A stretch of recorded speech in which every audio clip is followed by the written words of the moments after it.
What do you forget? Welcome to Casual Sports Podcast, Week 9 NFL Stocks Edition. And now we got a gentleman right over here who's excited that the Browns didn't lose because they had a bye week. Here's Chris. That's right, and we should be able to, we didn't lose in week 9, and we should translate that to week 10 and go for the win against the Jets. I know it's in New York, but let's start off the bye week on the right foot. I mean, well, hopefully the bye week. Hopefully the Browns cannot Browns themselves. I'm just saying, but don't worry, they'll probably Browns themselves, just like my Cowboys. Well, the good thing is the Jets no longer have Sauce Gardner because he went to the Indianapolis Colts. So yeah, that should be good. And the Browns didn't trade away anyone important or vital. So yeah, we should be in good hands. We should be in good hands indeed. And now we got a gentleman right over here who realizes that J.J. McCarthy still wins in Michigan. Here's Douglas. Stu, I saw a funny statement the other day, and it was like, now we know how Ohio State fans feel, having JJ break your heart year after year. Unbelievable. Yes. Unbelievable. What a guy. What a competitor. Unbelievable. Yes, you're just like, why did JJ have to not lose in Michigan? I don't know, Stu. I don't know. He's a Michigan man through and through. I blame Jahmyr Gibbs on that. Whenever Jahmyr Gibbs and David Montgomery score in the same game, more than likely Lions are going to win. And it was only David Montgomery to score a touchdown in that game of the two. It's like, what the heck, Gibbs? What Gibbs? What gives, Gibbs? What gives, Gibbs? The heck, indeed. And now we got to talk about this week's NFL Week 9. What did you think about this week's NFL right now? The Ravens are back. I know that they still have a losing record, but with Lamar Jackson, seems like it's a completely 180 of a team.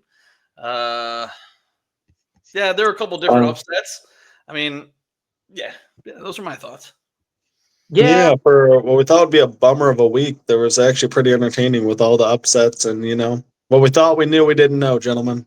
I mean, and what we already knew, we know even more now because in the regular season before this week's game, Josh Allen was 4-1 against Mr. Patrick Mahomes, and now he's 5-1.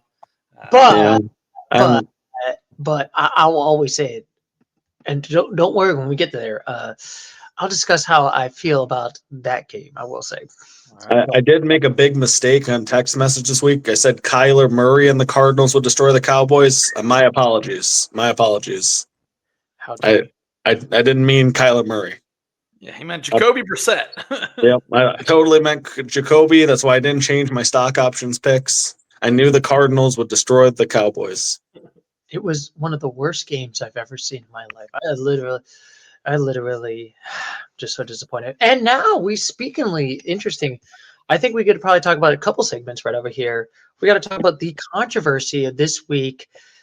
No watching YouTube TV on ESPN or ABC on YouTube TV. Gentlemen, what is your thoughts about the dispute as football consumers that ABC pulled the plug on any YouTube TV, on any ABC shows or ESPN shows? Or Disney, because Disney couldn't reach a contract with YouTube, vice versa. I mean, I got YouTube TV. It is what it is. I'm actually doing a lot less watching of TV, a lot more things around the house. So maybe it's a good thing. So, and I texted you guys saying like this might be my last week of having YouTube TV because predominantly that's why I watch sports. I do watch Comedy Central, things like that, Discovery. But yeah, the nuts and bolts to it were I was watching ESPN a lot. So yeah, well, I guess you can have Fubo now, but I heard Fubo was lagging a little bit. I don't have. The only thing I have is I have Amazon, so I can watch Thursday night games and YouTube TV. So yeah. Now, I guess I should ask for you, Douglas. What is your thoughts about the whole YouTube TV ABC dispute? I mean, I'm with Chris. I don't want to be a part of the YouTube family without all these beautiful channels. Like, I mainly do YouTube TV for the sports. I'm here for the sports. And then even on my ESPN app, because it was through YouTube TV, I couldn't even watch games on ESPN Plus. I was like, this is ridiculous. Yeah. What a giant inconvenience. It's such an inconvenience. And I feel like it's so frustrating because let's be honest, ABC wants to get more money. They want more money. So that means they want to raise. It's Disney. Disney owns ABC. Disney owns ESPN. Obviously, Disney owns all the Disney channels. Yeah, Disney wants the money. Like they don't have enough of it. Yeah, the house of the greedy mouse, I like to call it in Disney. Let's be honest. want more money, and YouTube's kind of saying no. But I hate to say, do you think the dispute will probably be? I think it'll be over by the end of this week. If I did say within the first week, if they don't have an agreement, then I'll get rid of it. But I'll give them till the end of November. Like I'll go an entire month. If there's anything, then if nothing by the end of November, because obviously you have Thanksgiving Day. I don't know if are there games on ESPN? I don't know. But there's a lot of sports going on in the month of November. So college football, college basketball, NFL, NBA, NHL, not to mention, because the NHL, they just started coming out this season. NHL Tuesday nights on ESPN. So I'm missing all those games. So yeah, that's been the frustrating part. I mean, I feel like we're going to get screwed over as the consumer. That's just my feeling. I feel like they're just going to raise the price, and then it's just like again. Yeah, but that's the problem. It all just gets passed on to the consumer. So. Yeah. But we should also talk about the interesting thing. We got trade deadline week. And gentlemen, how did you feel about the NFL trade deadline? There was only 2 trades that really stuck out to me. It was Rashid Shaheed going from the New Orleans Saints over to the Seattle Seahawks, which definitely improved Seattle Seahawks. Sam Darnold, another great target to be throwing to. And then the other one was Sauce Gardner, like I mentioned before, going from the Jets to, going from zero to hero potentially, going from the Jets to the Indianapolis Colts, bomb contender to the top contender. Oh, you forgot about one that's going to the Cowboys. I'm just saying. Oh, sorry, I said the 2 that stuck out to me. Oh. Anyone that goes to the Cowboys does not stick out to me. Yeah. Bowler Quinnen Williams going to the Jets to the Cowboys is not. Who is this gentleman? He is a 3-time Pro Bowler, and he played. Stu, like a lot of people have noted, the Cowboys are not one defensive player away from being an actual contender. The offense did nothing this week. Everybody's saying Dak for the Pro Bowl. Without a blocked punt, they literally were shut out in the first half. Like, that wasn't the defense's fault, and they lost this week. So it's like, it might be a bad team. Why do I have to live in this world? The 2-5 Cardinals deal without the quarterback. I'm in a bowling league on Monday, so I wasn't really watching the Monday Nighter. But, man, look at that. A garbage time touchdown, and like Doug put it on the head there. Blocked punt. Jeez. How did we lose to a guy that the fourth Hey, round? sir, instead of you crying right now, can you cry when we talk about the Cowboys when we get to that game? We're not hearing you cry twice in one podcast. This is the worst feeling ever. All right, so how about that Ravens-Dolphins game, guys? Yes, we're going to talk about the first game, which is the Miami Dolphins. And the interesting news this week is that the GM for the Dolphins, after 9 years, got the pink slip and said, you might be heading to the unemployment line right there. Gentlemen, what is your thoughts about the Dolphins absolutely getting pummeled 28-6 right now? I looked up on like ESPN rankings. I think the Dolphins are they're 30. You got the Titans at 32. There's some other team. I think it might be the Saints being 31, and the Dolphins I think are 30 out of 32 teams. That just shows it right there. I mean, I think I mentioned it last week or 2 weeks ago. Dolphins have a great cast. Tyreek Hill, who's injured, Jalen Waddle, Devon Achane, and then Tua. I always say, just because you have the correct parts doesn't mean the engine is going to run. No, makes no sense. I definitely do agree. The engines didn't run. But also, gentlemen, we have a new segment we like to call, and it is called What is a Flag? What is a flag? All right. Yes, so we're going to show this clip right over here. What is happening right over here? You see it right here. Look at that. Isn't that a flag right there? That is a total flag. Yeah, it's a chop block. Terry, you mind hopping in here? I didn't see his leg whip or any trip at all. Now, Kirk, it's not a foul. He gets him with the lower part of his rear end, torso, or whatever. Doesn't raise his leg and impede or obstruct the opponent. It's an incorrect call. Yes. Indeed. Yeah, I mean there was no contact between Ali Gore in the third there and the defensive player for the Ravens. It would have been a chop block had he completely made the chop block, but there was no penalty there. There is no penalty there. It's just been frustrating. I mean, you agree, Douglas, that this has been a frustrating year, and probably years upon years about refs making terrible calls and terrible things. Granted, would this have changed everything? No, the Dolphins probably still would have sucked and lost this game. But still. Yeah, I mean, I agree. I mean, especially in a game like this, it's one of those where it's like you don't point out these flags because it didn't affect anything. But on the firing of the GM, I don't get it. I don't think that this team is a disaster because of the GM. I think talking about like the wrong parts, I feel like their coach is the wrong part. Like I just feel like they have like a locker room issue right now. And like I don't know. Like I don't obviously this move, I think it came after they got blown out. There was maybe some slight optimism after they had a nice win, I think the week before, if I'm not mistaken, but it's an unfortunately bad team with some good skill position players. I don't think they traded away their defensive end, I think, to the Eagles, which is kind of a bummer too, because I was hoping that, some other teams would make a move for him. He was a nice edge rusher. So they definitely were sellers. They're definitely one of the worst, probably 2 or 3 teams in the NFL right now. And like it's kind of surprising to see how bad Tua is. Thankfully, he got paid, I guess, before he stunk this bad, and like the whole offense just bottomed out because it's a rough team to watch when they're not clicking, and they're not clicking right now. Oh, and also I will say Mike McDaniel. They did say they are going to keep Mike McDaniel to the end of the year, and my opinion is that's fine. I mean, this team's let's be honest. I thought Brian Callahan sucked as a coach. But firing Brian Callahan, is that going to change the difference? You're still going to suck. You know what I mean? The thing I think personally is different for the Dolphins is like we know that they have a lot of talent. Like the Titans, they don't have a lot of top-end talent.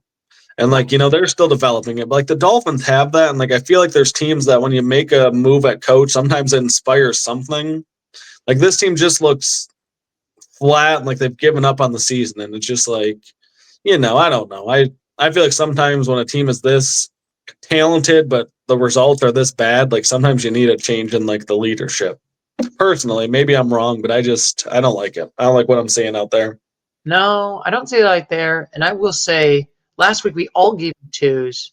I'm still going to keep another 2. I don't think this is like the colossal one, but this team is atrocious. I think probably week 1 or week 2 in December, we're going to probably write their eulogy right over here. And I think 2 is done. I hate to say it. I think 2 is probably going to be like a backup coming soon, unless he goes to another team. Yeah. Yeah, I'm going to keep him at a 2 as well. I mean, there's 3 other teams that are worse than them in the NFL, 2 teams that are worse than them in the AFC alone. I mean, them being 2-7 and Jacksonville being the final playoff team at the moment being 5-3. We might be even seeing earlier eulogy than first week of December, but hey, we'll play it by ear. Yeah, I mean, I'll keep it simple. Give me a 2. I mean, it's no shame losing to, multiple MVP Lamar, but it's also like how you lost. You just kind of looked lifeless out there, but they're a 2. Yeah, they're kind of lifeless indeed. They're kind of in like a bad spot right over here. And now we got the Baltimore Ravens, who has now won 2 games in a row. Last week, I gave him a 2. Christopher gave him a 2. Douglas was the only one that gave him 3s right now. So the Ravens are technically in the 10. They are booping up at 3-5. So we're going to start with you, Christopher. What is your thoughts on I mean, yeah, they've won 2 in a row. That's amazing. And like I said, I don't know if I said on the podcast or before we started filming, it seems like the Ravens are a completely different team when Lamar's playing, defense included. I don't know if they were missing some defensive players the last few weeks, and then they came back, or if Lamar just when that one guy comes in the locker room or that one guy steps on the field, and he just changes the entire atmosphere and the culture. Not about the culture because that's I'll say atmosphere. We gave him a 2 last week. Doug gave him a 3. Oh, but man, the way they're playing is crazy. They're 3-5. Man, I'll bump them up to a 4. Just because. What? Oh. Well, I mean, I'm not gonna put them at a 5 because currently, they're. I could put them at a 5, but I'll keep them at a 4. No. You do not put a losing team a 5. Losing I mean, record. a 5 is a team that just barely misses the playoffs, and right now they're the 10th seed. So technically, the 10th seed is just barely missing the playoffs by 3. Yeah. By 3 spots. That's why I'm comfortable with a 4 because where they're at right now in the standings. I mean, this is kind of one of those leads too, where it's like the Steelers don't feel secure like atop this division. Unfortunately, like I don't know. I mean, granted, they did beat the Colts, so like but I don't know, man. My initial thought was to leave Baltimore at a 3, but I think I do agree with Chris's logic that a 4 does make more sense. Like it's about how they're playing; they're trending up. I don't know if it'll be enough to truly get them in, but I mean, they still have 9 more games on the season, and Lamar Jackson's back, so wouldn't be shocked to see him sneak in there. But unfortunately for them, they lose a lot of big tiebreakers. Like losing to KC might end up being a big one if they're both kind of right around that 7-8 slot. Yeah, I just feel like. I mean, this might be the same Baltimore that had that struggle in the beginning. They did have that struggle last season where they struggled. I think they lost to the Browns last season. They lost to the Raiders. They had a couple ugly losses. But then they did make it the postseason, but then the Bills. Then Mark Andrews dropped the ball. Yeah. So I'm still going to keep them at the 3. I still think they could make the postseason, but I feel like it's a very much they got 9 games left. Maybe they have like 1 loss and that's it. 1 or 2 losses just to make the postseason at this point. If you think about it, yeah. They're 3-5, so that means they would be 11. If they lose 1 game, they'd be 11-6. Yeah. But the margin of error is basically 90 to 95%. They can still make the playoffs. They're 11-6. They can still make the playoffs 10-7, 9-8. Mm-hmm. They haven't played the Steelers yet, have they? So getting 2 against the Steelers still is big time. Yeah, they have now played the Steelers. They play them December 7th at home, and then the final game of the season in Pittsburgh. Oh, that's going to be a big one. Is also against the Packers. So the Packers and the Steelers to finish out the season for the Ravens. That'll be fun. That'll be fun. Yeah, so go undefeated, then lose last 2, and you can make the playoffs if you're the Ravens. Yeah, I mean they are only 2 behind against the Steelers, so that's the one thing that's interesting. Yeah. Yeah, I mean, I don't know who mentioned, was it Stuart or Doug? You said that you're not too confident with the Steelers winning the division. Man, that win, but we'll come back to my comment when we talk about the Colts. Oh yes, when we talk about the Steelers right over here. And speaking of the opposite of AFC North teams that are looking good, AFC North teams that are looking bad, the Cincinnati Bengals. Oh my God, 48-47. Yeah, 47-42 in favor of the Bears. Yeah, I'm digging this trend of teams going for 2 late because like it's happened twice where I think the going for 2 when you're down by 2 touchdowns late is one team's games, and it's kind of fun, man. Like it's a fun little trend that's happening. It makes a lot of sense, and it kind of adds a nice little twist to it. Like, why play for overtime when you can go for the dub? Nice little one. Yeah, it was 41-27. Bears are up by 14. Okay, 2 touchdowns, tie the game going overtime. But yeah, Bengals go for 2, they get it. Now it's 41-35, and they score another touchdown. They're up 42-41. So yeah, it's a cool trend what they're doing. And my one buddy over here in Cleveland, he's really against. He calls it foot stuff, meaning he's against kickers. He doesn't like kickers. He'd rather just have, if you're not have an extra point, go from the 2-yard, get 1 point. Go from the 5-yard, get 2 points. What have you? So yeah, it's really cool how these teams are starting to utilize the 2-point conversion. Hopefully, just winning regulation, going to overtime. I'm trying to think of the odds because they literally get an onside kick and still lose the game. Yeah, Isn't it? I couldn't believe that the Bengals came back in this game because I was watching the red zone. I was like, oh man, yeah, Bears are up by 14, easy win. They come back, they're winning. I'm like, no way, 42-41, and then they lose the game. That's yeah. And I mean, unfortunately, this is season defining. I think it wasn't a good chance, but like with a win here, there's potential some momentum. Joe Flacco's playing some good ball, but this just felt like it took any possible wind out of the sails. I mean, it's like the only team that maybe has as bad of a defense as the Bengals is the Cowboys, and it's like, it's like you can put up almost 50 and lose. Like there's no, and like that's with Joe Flacco playing a heck of a game and like a lot of things going right and to still lose. Like that sucks. Like that. Oh yeah, the fan base looked destroyed. Oh yeah, Douglas, sorry, sir. You're kind of. So how about this? So since the Buccaneers where we left off, what? Yeah, Douglas was talking about the game. Sorry. Gotcha. So Stuart, since the Buccaneers didn't play, you can't ask me if I miss Baker Mayfield. Are you gonna ask me if I miss Joe Flacco? Are you going to miss Joe Flacco? I'm not gonna miss him, and I don't miss him. The only reason I don't miss him as a Browns fan is because the Browns do nothing and did nothing to help Joe Flacco out. You know, we don't have a star wide receiver, Jamar Chase. Whereas Flacco's targeting him 20 plus targets every game.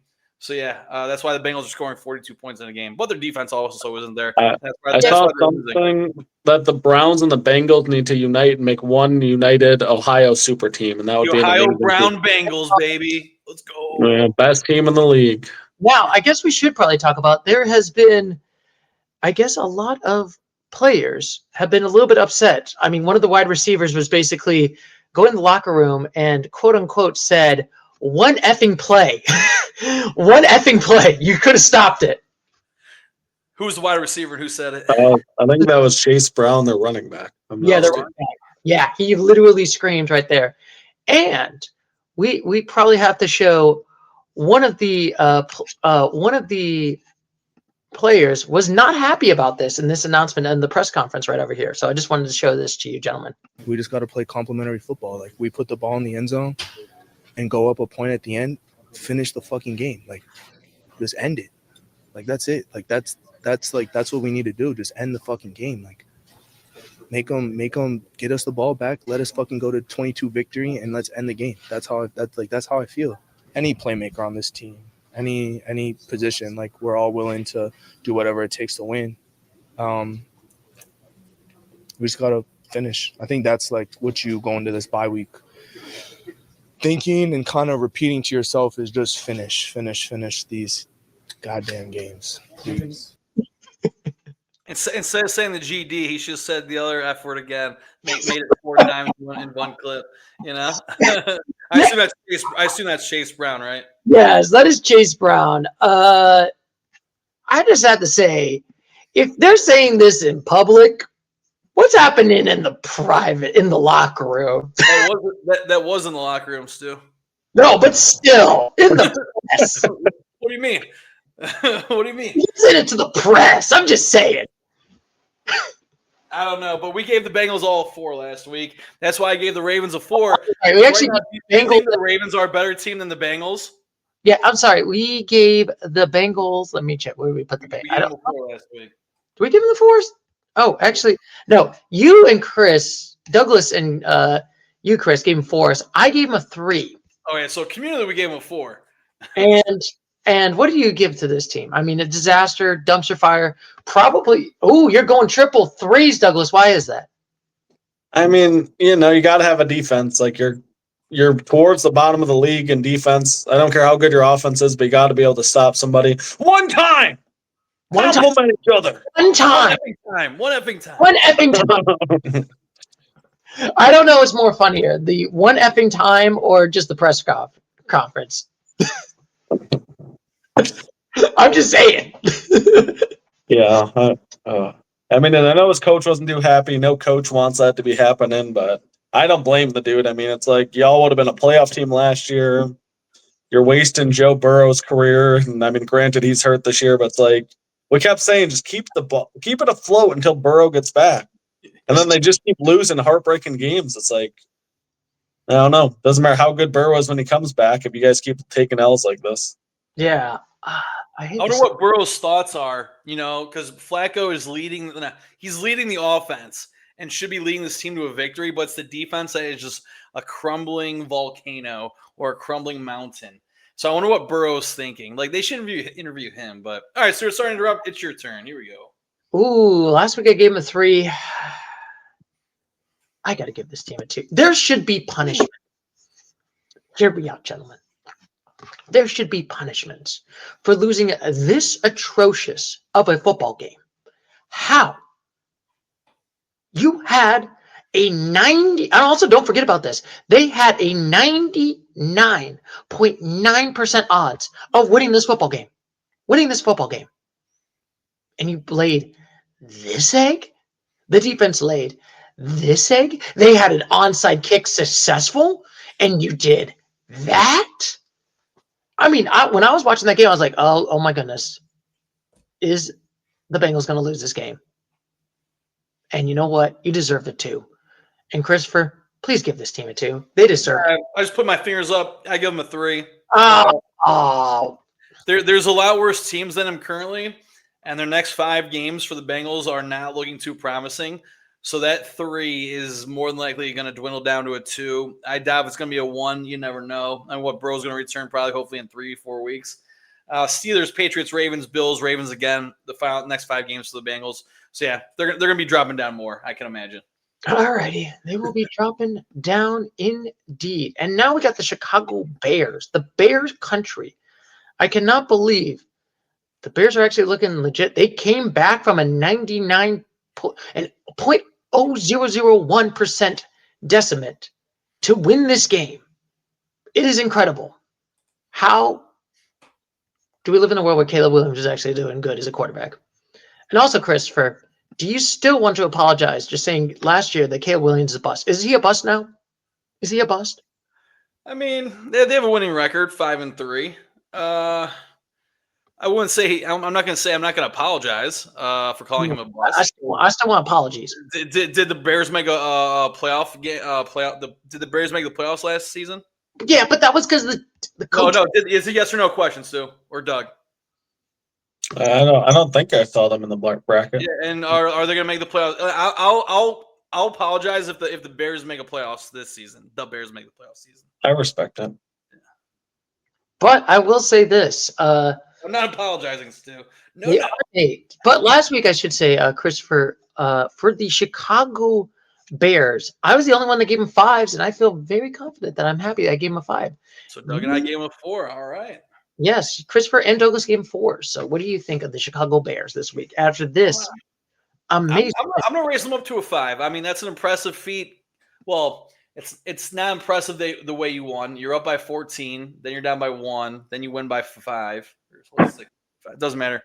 Be up by 14 with 4 minutes left in the or 7 minutes left in the fourth quarter. However many minutes were left. Yeah, you're up by 14. You end up trailing, then you win. At the end of the day, I always say a win is a win. I'll give them a 5.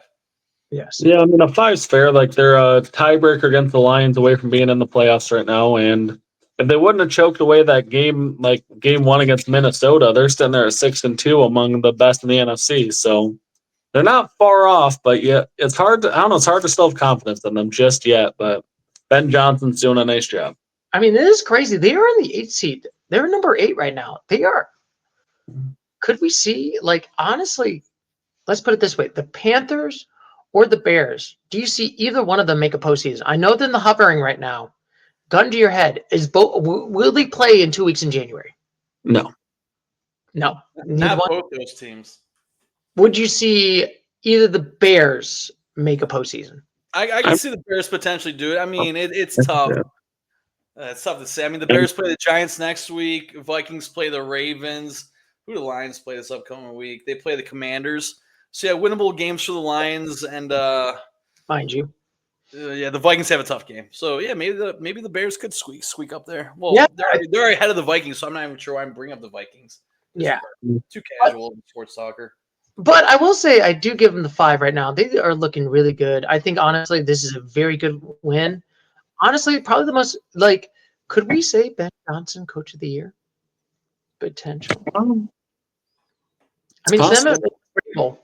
I think it might be them, Mike Rabel, and the Panthers coach right now. And maybe the Colts coach. Honestly, those are my top 4 right now for Coach of the Year. All good choices. All good choices. Indeed. And now, I'm sorry, Douglas. I'm sorry. What happened? Why did JJ come back and hurt the Lions? It seems like whenever I don't get to watch them, they do bad. So, I was traveling, didn't get to see it. And, I mean, obviously I took an L. The former Wolverines, though, man. Colson Loveland with that huge catch in the last game. JJ putting up a huge game this game. It just felt like one of those games where nothing quite bounced right from what I saw. It's like we had a chance to get the ball back, couldn't do it. Just unlucky plays, untimely plays.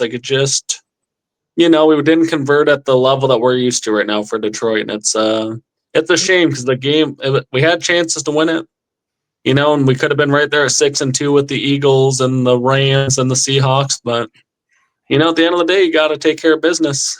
This is a competitive league. And this has been interesting. So last week we all gave the Lions an 8. And I guess we should go in the positive news. Aiden Hutchinson got paid $141 million guaranteed. 181 how he plays for a 4-year contract. I mean, I don't know if that's positive. That eats up our payroll, but I'm glad we got him signed for a while. Yeah, so I'm happy for him, sure. Good for you. I mean, that man got paid. I mean, I'm not going to lie. I'm kind of bummed that we didn't make a trade, though, Stu. Like, the Eagles every year, they make a nice trade or two. They get it.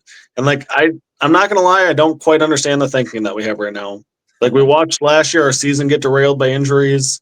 Instead of going out and getting, that dude from Miami or, getting just a piece to compliment our buddy here, Aiden, I don't understand it. I get that we want to lock up our dudes. But with all due respect, and this is maybe going to be a little bit harsh, but these dudes haven't won a Super Bowl. Why are we so confident that this set of players, add a piece, do something? This is your window. You have an elite team. Make a swing. I don't know. I don't like the complacency and just keep running it back because we're an injury or two away from just depleted depth. And I don't like it. I don't like it. It makes me feel like we're just kind of we're going to be content being competitive. It's like the Eagles every year. They make some big moves. They go for it. They take a swing. Where's our swing? Take a frickin' swing at something. I mean, look at the Cowboys. We even made a swing. Granted, I don't know if it'll work out for us, but even us. At least it gives you hope. I know our GM is brilliant. He's been amazing, and he's hit on all these draft picks. But come on, man. I think everybody in the city of Detroit would happily give one Super Bowl for a bunch of years of being shit again. I don't want to be we're good for a decade. I don't care. Win a frickin' Super Bowl, get it done, go all in for once instead of just saying maybe Hutch will get us there. I mean, do you want to be the Steelers, Douglas? I don't want to play Philadelphia and then all of a sudden this frickin' Jalen Williams dude or one of their players that they traded for has a strip sack on golf. I'm yep, we should have gotten him. Great. We don't have enough depth. Oh, look, they double teamed Hutch and nobody else could get any pressure. Sweet, we tried to blitz 15 people and left all of our dudes in man coverage. Oh, and there's Terry and Arnold with another pass interference on a terrible play to put the Eagles at the 1, and they push it in. It's make a move, guys. I don't know why the whole city of Detroit, nobody does it. Iserman doesn't make any big-time trades. The frickin' Tigers didn't do anything at the trade deadline. What are we doing here? Win a frickin' championship for the first time in 20 years. Getting sick of the complacency here, Stu. No, Reese Brown over here, Doug. My goodness. Hey, I thought we were gonna do something. I'm dude, you're clearly not quite obviously we already have 3 losses. We only had 2 last year. And I knew we were gonna take a step back, but it's I wanted to see something. Let's do something at the trade deadline. Yeah, but anyway, Douglas. So they are, as of right now, they are in the 7th seed. They would play against the Buccaneers right now. Well, how do you feel about this Lions team? We gave them 8s. Here's my problem. Because talking to one of our other buddies a little bit ago, and I think the thing is we need to learn to adapt because what teams are doing, and smartly so, is they realize that we're a run-first team, so they've gotten really good defensive tackle depth, and so they're trying to make Jared Goff beat them. And while Goff is an amazing quarterback, if the run game gets stuffed, then he's not quite. We can't quite explode enough on offense if we're really dedicated to the play action, the running game, and all these other pieces. And so I'm a little bit I don't know. I don't know what we're gonna do to kind of reassess the situation here.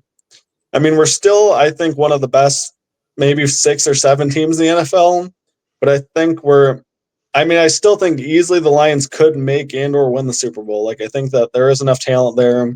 The way they shut down the Buccaneers 2 weeks ago, amazing. But then seeing that we couldn't rattle JJ a little bit more, also concerning. This dude's been out all season, and then we let him make clutch plays. So it's there's optimism, but frustration is how I feel right now. Because we're also sitting in a spot with a really tough schedule coming up. And we're sitting there right on the edge of playoff contention with teams like Chicago nipping at our heels. And it's this is a game that we really should have had. and then we'd feel a lot more comfortable. Like we have to play in Philadelphia soon. We have to play the Packers again. We have to play a lot of not so necessarily easy games coming up. And so it's like it's no give me that we're just going to make the playoffs, you know? So I think I'm going to be dramatic and go down to a 6 right now. Like we're the 7 seed. Do I think we'd beat the Buccaneers? Potentially, but it'd be a road game in Tampa. And by the playoffs, the Buccaneers are going to be healthy. Actually, I do agree with you, Douglas. I feel like this is an ugly loss. And granted, JJ played good, but I felt like this was more Detroit played bad. Like Yeah, I mean, it's going to happen. Like, it's going to happen. Like, we're going to lose games, but, like, it's a frustrating way that we lost. Like, it's not a game that we should have lost. You should have probably won this game. It's so frustrating because I feel like you should have won.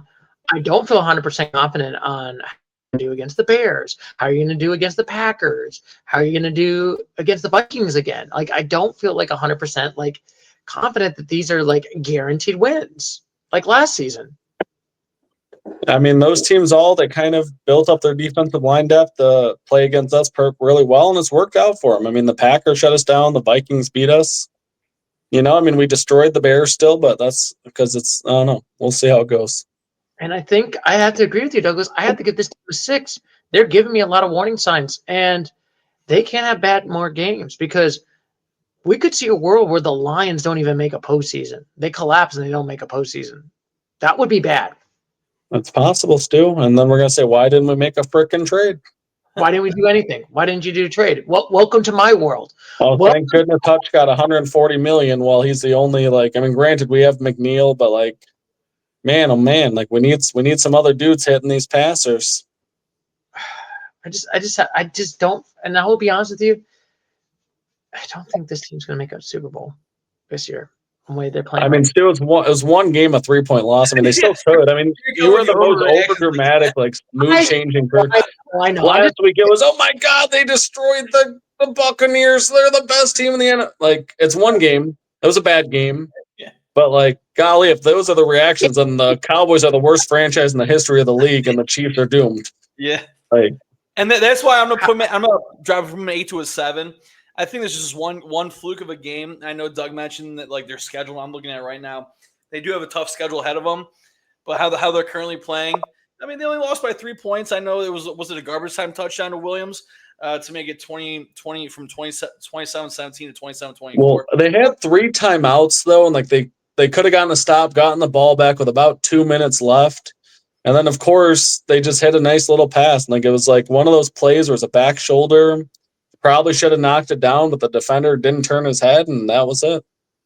So, yeah, it's not like it's over. I mean, that'd be a fun matchup if the playoffs are right now. Lions in Tampa Bay. That'd be awesome to see.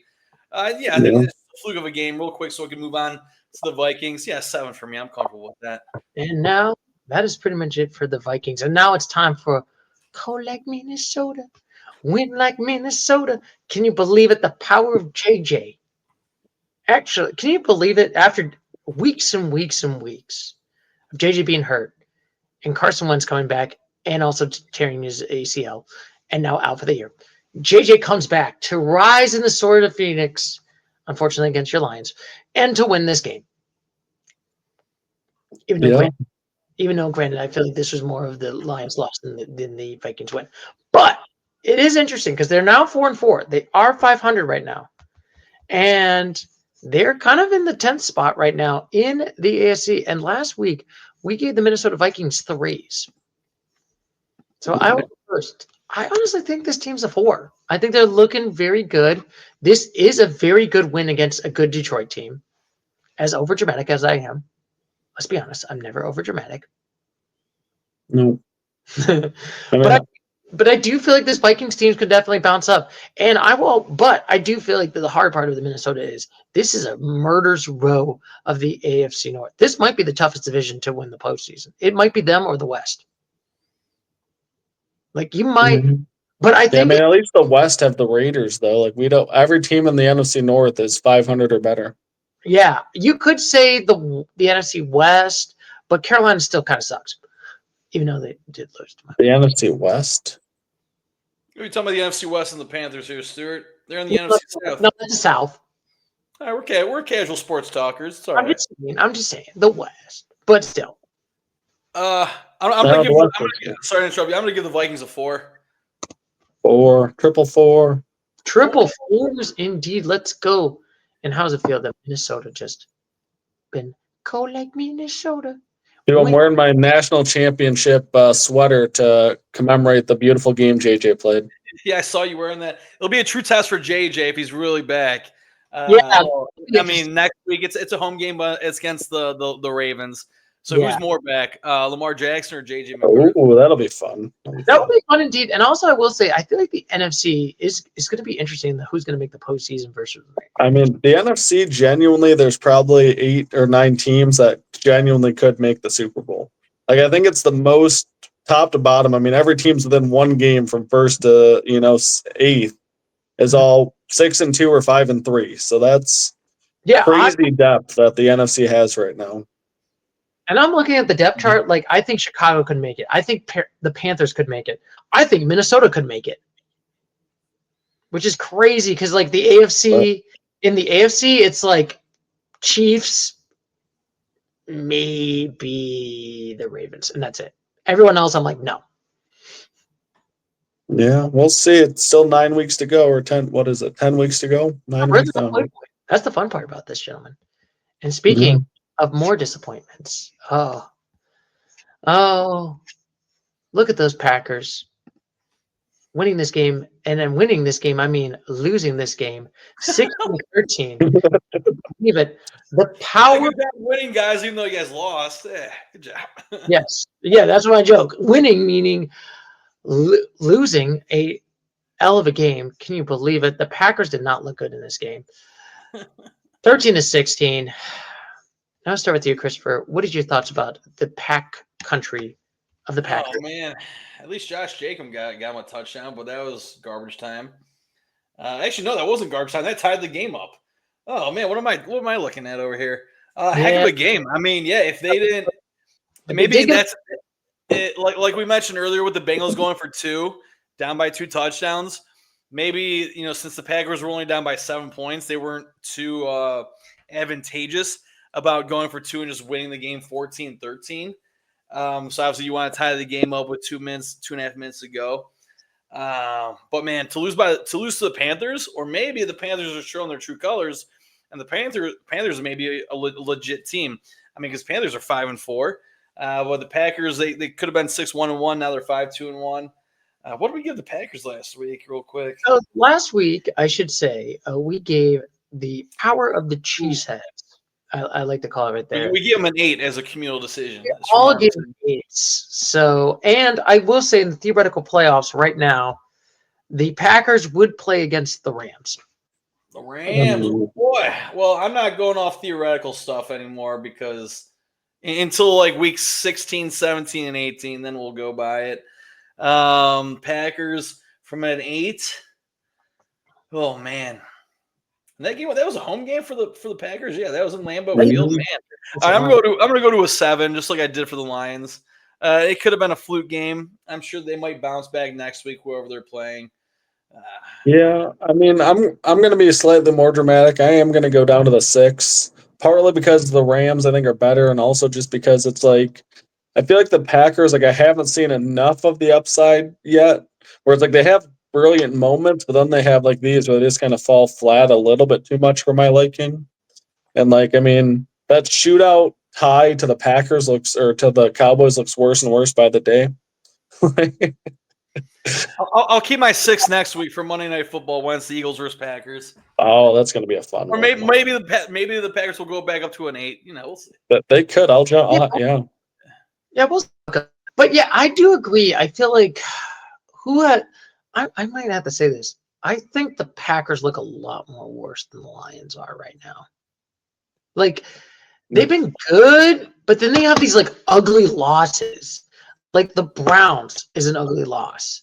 Like, well, the offense just falls flat a lot for some reason. Like, it's like they have these games that only put up 10, 12 points, 10, 13 points. Like, I feel like people are saying Jordan Love's taking a step, but then it's like their offense just flatlines a lot, it seems. Yeah, he just looks a lot flatter, and I'm just like very like This is not feeling. I think I actually do agree with Douglas on this one. I don't think they can beat the Rams. I think this team could be just one and done. And I could see a theoretical world. Packers could not make a postseason and just be a wild card team, or just be a wild card team and bounced out once. It's all Do you feel possible. confident about the Packers team? No. I think this Packers team is worse than the Lions. And I know the Packers beat the Lions. Yeah, we'll see. They get to play till Thanksgiving. Hey, I'll tell you this. Okay, Minnesota, we'll see how Minnesota is, but the losses for the Packers is just like alarm bells to me. That Browns loss, alarm bells to me. I mean, how do you lose with an atrocious offense? Just saying. I know, Christopher, you love your brownies, but still, let's be honest. I mean, if the offense isn't clicking, that's when they lose. I mean, they've scored over 24, 28 points in all their wins, and then they've only scored, 14, 13 points in each of their losses, Browns, Panthers. So I think it's just a fluke of a game, but hey, you guys might be right on your sixes. We'll see. Yeah. I mean, there's a lot of season left to play. I mean, we're on the halfway point, so people can change it around and get better. I always say it. It doesn't matter how you start playing it's how you end the season is more important. But don't forget, Stu, the Chargers can't possibly move up to you, so it's okay. They're done. The Chargers are done. The Packers, everybody else in the league can move up. Yeah. Yeah. Yeah, indeed. And the now Chargers, that could be fun. Oh. we got to talk about the Carolina. And I guess I should probably think about this. Douglas, was this a win-win trade? A couple years ago when people were talking about Bryce Young, man, bust, terrible trade, worst trade ever. Still a bust. Bryce Young didn't do anything this game. Still a bust. Yeah. He was their backup running back Enrico Dowdle, who had the 2 I was touchdowns. like, Dowdle's for sure this team. I mean, I don't think it's ever the right move, and this is going to be unfortunate hate towards gentlemen about our height. You don't trade to draft a 5'10" guy, number 1 overall. You just don't do it. As good as they might be in college, Alabama's basically a pro team. Shoot, man, you could probably put me and Chris out there and at Alabama and put up decent stats. I'm sitting up throwing a freaking Devonta Smith and Julio Jones and have Derrick Henry running the ball behind me and all pro left tackles. You got everything. All you need to do is just throw and hope. Or another Power 5 team in the Oregon Ducks with Dylan Gabriel. That guy's only 5'10", and he's a starting quarterback for the Browns. Yeah, it's what are we doing here? We need 6'3" and above. Yeah, right. At least 6'1".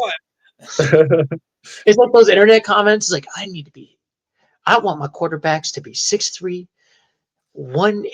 220 pounds, and throwing a bunch of dimes. That's what I want. Dude, if they don't look like freaking Superman, we're not that casual of sports talkers, but with 220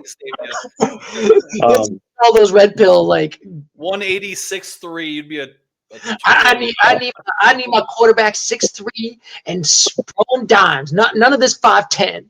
I mean, as great as he was in college, it seemed like a stretch from the beginning to go number 1 overall so heavily. Heisman Trophy, great stuff, but like Chris said, he's more of a bust than Caleb Williams, in my opinion. But hear me out. Yeah, it is crazy to think that the Panthers are now 5-3. They have a good record. I mean, they're winning. They beat the Cowboys, right? They beat the who else did they beat? They beat the Falcons 30-0. Cowboys, Jets, and the Packers. Yeah, and I honestly think this is a pretty legit one. So last week, gentlemen, we gave all of them a 4. So what do you think? I'm comfortable at a 5, Stu. I think they're a team that has a chance. I mean, they could obviously sneak into the playoffs, but it's hard to envision them beating out a lot of these teams that just, unfortunately for them, seem fundamentally like better football teams. Yeah, I mean, I'll still say this. I don't think Bryce Young is a bust. I know you've been saying bust. He's 5'10", bust. But he's still looking good. You beat the Packers. What was his stat line, Stu? Can you read his stat line, please, so we can just at least know what we're talking about here? His stat line. Okay, his stat line right here. So Bryce Young had 110 yards, on average 5.1, and he did That's terrible. But wait, no touchdowns? 5.1 Sir, he was 11 of 20. 11 to 20 for 110 yards and an interception. That's oh yeah, so that's okay. horrendous. So that's per pass attempt. My apologies. I thought you were going for pass completion. So yeah, per pass attempt, 20 attempts. That's 5.1 yards for 102 I mean, yards. those are bad numbers. They did not win because of Bryce Young. He should 50% in an interception. Look at the Browns. You could literally. This is what happens when you have a garbage quarterback. I'd almost rather have Dylan Gabriel than Bryce Young. Dylan Gabriel at least throws the ball 35 times a game. Wow. I did say almost. Don't hold me. I did say I would. That hurt my soul. Dude, there's a lot of ways to win a football game, and the Panthers aren't winning games because Bryce Young's balling. You know, like the Bills run because Josh Allen is an amazing player. The Panthers win because apparently they played good defense and they can run the ball. Like that's how they won this game. But I'm going to still give them the 5. I think, honestly, who's in a better spot right now? Who do you think is in a better spot right now, in my opinion? First of all, it's crazy to think that my prediction when I said the Panthers are the best team, the second best team in the NFC. In the NFC South? Who was right? Stusterdamus was right. Oh, sorry. You kind of broke up there, so we didn't really hear what you said. Oh, sorry. Stusterdamus is right. Just saying. About what? We didn't hear what you said. When I said the Panthers might be the second best team in the NFC South. Okay, might be. So you weren't confident about your statement because you said might be. I think it could be, which I was right. Could be. Another news, the Philadelphia Eagles might win some games this year. Dallas Cowboys. How dare you? And the Los Angeles Dodgers might make the World Series. Okay, that's a good prediction. I know we're not a baseball podcast, but man, that was a brutal way to lose that game. Yeah, that hurt to watch. Sorry, I didn't realize it was my turn, guys. Yeah, I'm going to put the Panthers at a 5. They won this game. If the Buccaneers lose next week, they play the Patriots. Panthers, they play the Saints next week. The Panthers have played 9 games. Buccaneers are at 8. So they're still a half game out. Yeah, this could be a change in the whoever's in first place in the upcoming weeks. But yeah, 5 right now. I think like we talked about, it's not Bryce Young. It's one guy. His name's Rico Dowdle. Which is so great. Do you miss him yet? Do you miss him? Sir, do you miss Rico Dowdle? Yes, I do. Miss him still? I miss him every day. I don't miss him. If I was a Cowboys fan, I'd be way more comfortable with Javonte Williams than Rico Dowdle. But Rico Dowdle beat my boys. Yeah, he destroyed them too. That's funny. That was the worst. Like, why do I have to live in this universe? And now are still not getting clicked in and basically getting clicked out. The Houston Texans still losing the game to Broncos country. Let's ride. Unfortunately, the Bulls. Unfortunately, the Horns got shot. Unfortunately, just like the old Bevo for the Longhorns, they had to take him out like Sally and Fido in the woods. So, like Sally, Stu. Yes, it's not looking good. So, the Texans, what do I need to start with? They are now in a very, very bad position. I mean, they have the same record as the Baltimore Ravens, if we really want to make a comparison, which we don't. CJ Stroud, he's going to be out for the next 3 or 4 weeks. Which that's not good. But don't hold me to 3 or 4 weeks. I know he's out at least this upcoming Sunday, whoever the Texans are playing. And also Jacksonville Jaguars. All right, there we go. And also, I should say, last week we all gave him 4s. This team's getting a 3. I just don't feel confident in this team. It's just like it sucks that the Texans are not going to make a postseason this year. If they're not making a postseason, we're at week 9. And they're at best the 3rd best team in their own division this year. So and that's sad. They literally came from like, give me guaranteed going to the division to now this. And yeah, they pretty much have the same record as the Bengals. Bengals, we gave a 3 as well. So I'm comfortable with the Texans. We all gave them a 4 last week. They lost. Give them a 3. I don't see the Texans making the playoffs, unfortunately. Sorry. I like it. Let's move on quickly here. I like a 3 as well. They're not a very interesting team, unfortunately. No, they're not. Right Free. on out to the Broncos. Here we go. Yeah, I will say that There we go. I do kind of agree. The Texans are kind of not really interested. They're not like the Miami Dolphins or the Bengals in dysfunction. It's just kind of like a whimper, if that kind of makes sense. Yeah, they're no Broncos, that's for sure. The Broncos are a fun team. Broncos are a fun team right now. The power, can you believe it? The power of Christian music and the power of Bo Nix. Yeah, man, they're balling, dude. They're balling. They got what, a 2-game lead on the Kansas City Chiefs right now, I do believe. Right? 2-game lead. Yeah, on the Chiefs. Yeah, Chiefs are 5-4. Broncos are 7-2. Chargers in the middle. And also, fun fact, they are now the third in the division with 7-2. Who would have thought the Broncos country?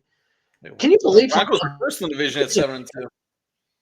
Isn't it crazy to think that 3 years this team the bye word in the NFL, and now look how the mighty has changed. Well, that's what's beautiful about the NFL, Stu, is it changes quickly. Like, I would have assumed that the Texans would have been the power that was up and coming. You know, they got Stephon Diggs and all these dudes, and now here the Broncos are, make a couple of nice moves, get rid of Russell Wilson, and, you know, Bo Nix is the truth. Yes. Oh, yes. We gave him a 7 last week communally. Oh, man. Oof. I mean, they're 7-2. Tied for first place if you want to go by record. I know third in the conference based on seeding. Man, Colts lost. Patriots, I do believe they won. It's gonna be tough to give an 8 for any AFC team. So keep the Broncos at a 7, but they're more leaning towards an 8. We'll see what they do next week. Yeah. Who they do play. I do agree. I mean, and honestly, for me, it might come down to them beating the Chiefs or not for them to get that 8. Like, it's like you could make the case for 3 or 4 teams in the AFC and NFC this year. Like, the 8th, I think, need to become a little bit stingier as we kind of have a lot of, you know, we have the most, in my opinion, kind of equality that we've had in the league in a while. It's like a lot of teams that you wouldn't be shocked in either division or conference to make a run at it. Yeah. I mean, I definitely do feel like the Bo Nix is looking amazing. He's been balling. I think, honestly, he has not had the sophomore stuff. I honestly might – could we agree, gentlemen? Bo Nix is playing a lot better than he did last year. 100%. Not about a lot better. He was amazing last year. Yeah, he was. I know Jane Daniels was Rookie of the Year, but Bo Nix was not far behind him. I mean, Bo Nix played amazing. Okay. But I think he's playing amazinger. Amazinger. Okay, maybe sorry. a little bit. I don't know. I'm sure the stats are probably similar, but he's probably playing better. They're a good team. The team's at least been playing better. How about that? Oh yeah, for sure. Yeah. Like, they're sure, yeah. in their division. I mean, I don't think at this point, I don't think they were winning. They were in the division lead. I mean, the Chiefs were 15-2 last year. It's like they were running away with it. But I mean, this Denver team, I mean, it wouldn't be a shock to. I mean, I think between them and the Chiefs, it's going to be a coin flip. You know, like if they can beat the Chiefs here, like in a week, then they kind of got a stranglehold in the division. So, like, hopefully they can just get her in. Yeah, I do agree. That's why I'm going to give them the 7 for right now. I could definitely put them at the 8 if they can beat the Kansas City Chiefs. That is the one test right over there that they can do. Because, like I said, there's one Goliath, and I know they're technically not in the post. They're not in the theoretical playoffs right now. But What a Goliath. In other news, the Panthers are a Goliath with Bryce Young at 5-4 and the same record as the Chiefs. Here's you. Chiefies will find a way to cheat. The Swift. That means the Bears are a Goliath too. Oh, while we're at it. Yeah. I'm just saying. I'm just saying. In other news, the Cowboys fixed all their problems by trading for a defensive tackle. That's going to win Super Bowl. I'm just saying, in my eyes, in my heart of hearts, I'm just saying, why do I have to live in this world? I'm sorry, Stu. At least you got the Buckeyes. Yes, Falcons, let's go. It's one of the greatest games. You got the Falcons falconing their way to a close loss, 23-24, against the Patriots. And now we got another segment we like to call "What is a flag?" Yeah. So this week we had another thing on Twitter where there was a controversy play where the Falcons got a defensive flag right here. And gentlemen, I figured we are going to show this clip right over here on this play right over here. Why can they not do a flag? So we'll see this right here. This beautiful play that is definitely a penalty. I think the 50. Wow, they had a chance to win this one. From the New England 48-yard line, Penix. And I don't think he was ready for that snap. It seemed to surprise. Oh, this was the clap where they were accusing them of. Yeah. Yeah, it's the clap penalty. So what did they do here? He Well, they clapped, didn't what did they throw a call flag, false but start? they didn't throw a flag. But the Falcons were basically saying that the Patriots kind of mimicked their cadence and made it out of rhythm when it was like a big play that cost the Falcons the game. Huh. Yeah, so that's why there's been the big controversy this week on the Falcons losing this game. So can you believe it? This is actually a week, and you're not even complaining about the Chiefs winning, making penalties. I mean, yeah, I forgot about this one. I mean, I didn't realize that it was in this big moment of the game. Like I did kind of see about this, and I mean, it sounds like it could have been called, but it also is one of those things where it's like it's almost never called. So like, it's kind of like to expect it in that moment is a little bit tough because it's like if it's something they're not going to call it like a normal moment in the game, they're sure not just going to randomly call it because there's so much noise going on. Like, how can you tell exactly where a clap came from? And like, honestly, I don't know. It sucks. Yeah, I mean, last week we gave the Falcons with their quarterback right now. I'm trying to think. Hey, wait a minute. I'm assuming Carson Wentz is still back, right? Well, they have Michael Penix. Michael Penix is their quarterback. Last week, Kirk Cousins, I think, ended the game for him, but I think Penix was out there this week. Yeah, Kirk Cousins need to be like, hey, Kirk Cousins, here's what you need to do. Here's the water bottle. You give this to Michael Penix right now. That's what you need to do this season. What are you saying? You're saying that Michael Penix needs to be benched? No, Kirk Cousins needs to be benched. Kirk Cousins deserves that bench. But anyway, last week we gave all the Falcons to. Yeah, I mean, that seems fair. Like, this is a team that can compete, but they don't seem to know how to win consistently. No. They're technically 13th in the division right now. They are 3-5 right now. I'll at least give them a 3, but this is like a crummy ass 3. Let's be honest. This team's. I mean, I'll give him a 3 as well. You lost the game, should have won, but you got to figure out how to win games. Yeah, I mean, Panthers are better than them. Buccaneers are in first place. Yeah, 3 for the Falcons. Trace. We got the triple traces right here. Can you believe it? We got the triple traces indeed. Oh, whoops. Oh, and now we got the New England Patriots right over here. The evil empire is back, Stu. How do you feel? Yeah. We gave the Patriots a 7 last week. Are we going to bump them up? Or we're going to keep them at a 7. What do you think? I don't think you can bump them up. I mean, after a close win against a not all that great of a team, like I think a 7 is super fair. They got 7 wins. Give me a 7. I mean, we've been saying it for a while that Drake May is unbelievable, and possibility as he should be, man. I mean, shoot, what a turnaround! Yeah, this is kind of crazy. Like, Mike Vrabel's been looking good. Granted, this was a crummy Falcons team, but they are the second highest team in the AFC right now. They are 9-2, 7-2.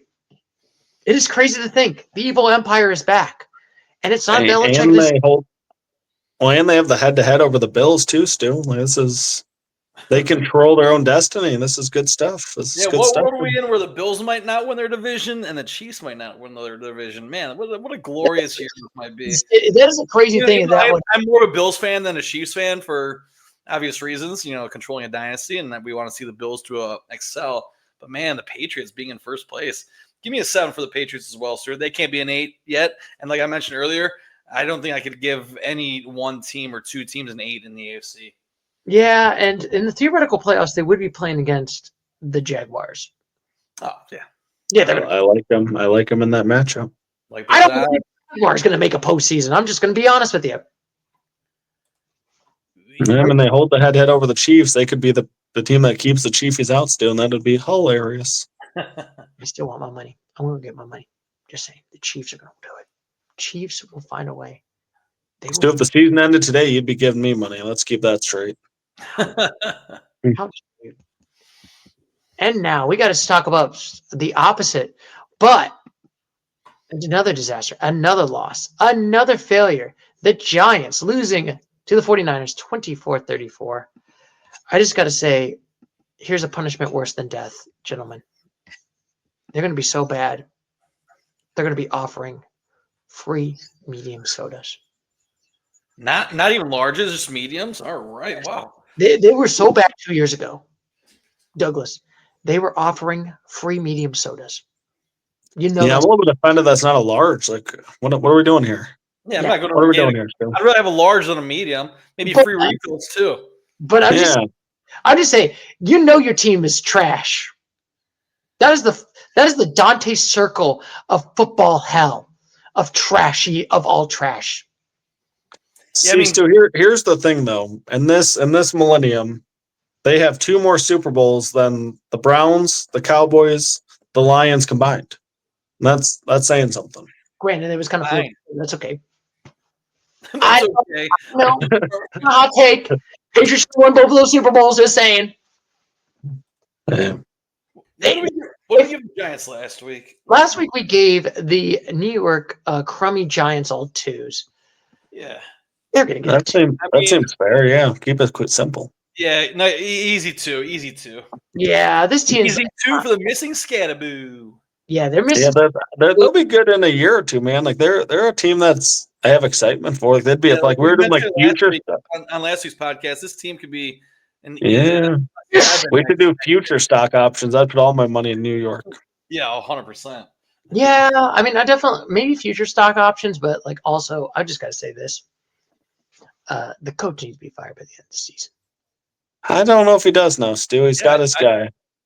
Yeah, I think Jackson Dart has saved his job, and maybe fortunately for the rest of the league. Who knows? Yeah, but how has he got a job? I'm just saying this team is atrocious. Jackson Dart's all he needed, Stu. Jackson Dart is not all he needed. And now we got another team that's winning. The 49ers with what? Mac Jones. What? CMC. What? Jones. That will never get old. Sorry, that will never get old anytime when Mac Jones wins. I just wanted to. You know what's getting old to me, Stu? Mac Jones got you, Stu. So you know what's getting old to me? This team winning when I feel like their whole team's on the IR. Unbelievable. Whatever they're doing out there, good job. Like keep grinding because they keep doing it. Yes, they are 6-3. It is crazy to think they are 6-3 right now. They would play against the Seattle Seahawks. They beat Seattle once, but I don't think they beat them again, man. Seattle looked great this week, and Seattle's man, the Sam Darnolds are fighting hard up there. Yes. So last week, I was the only one that gave him 6s. Douglas and Christopher gave him 5s. Oh, that's easy. Then I'm going to give him a 6. I mean, Same. CMC 173 all-purpose yards, receiving and rushing. Total of 2 touchdowns for McCaffrey. Man, he had no touchdowns last week. Now he's coming back. Oh, this is great. Love to see it. But yeah, that'd be a tough matchup if they do play the Seahawks. Yeah, it's going to be interesting. I mean, like I said, that West is a murderous road besides the Cardinals, who suck. Well, they beat the Cowboys.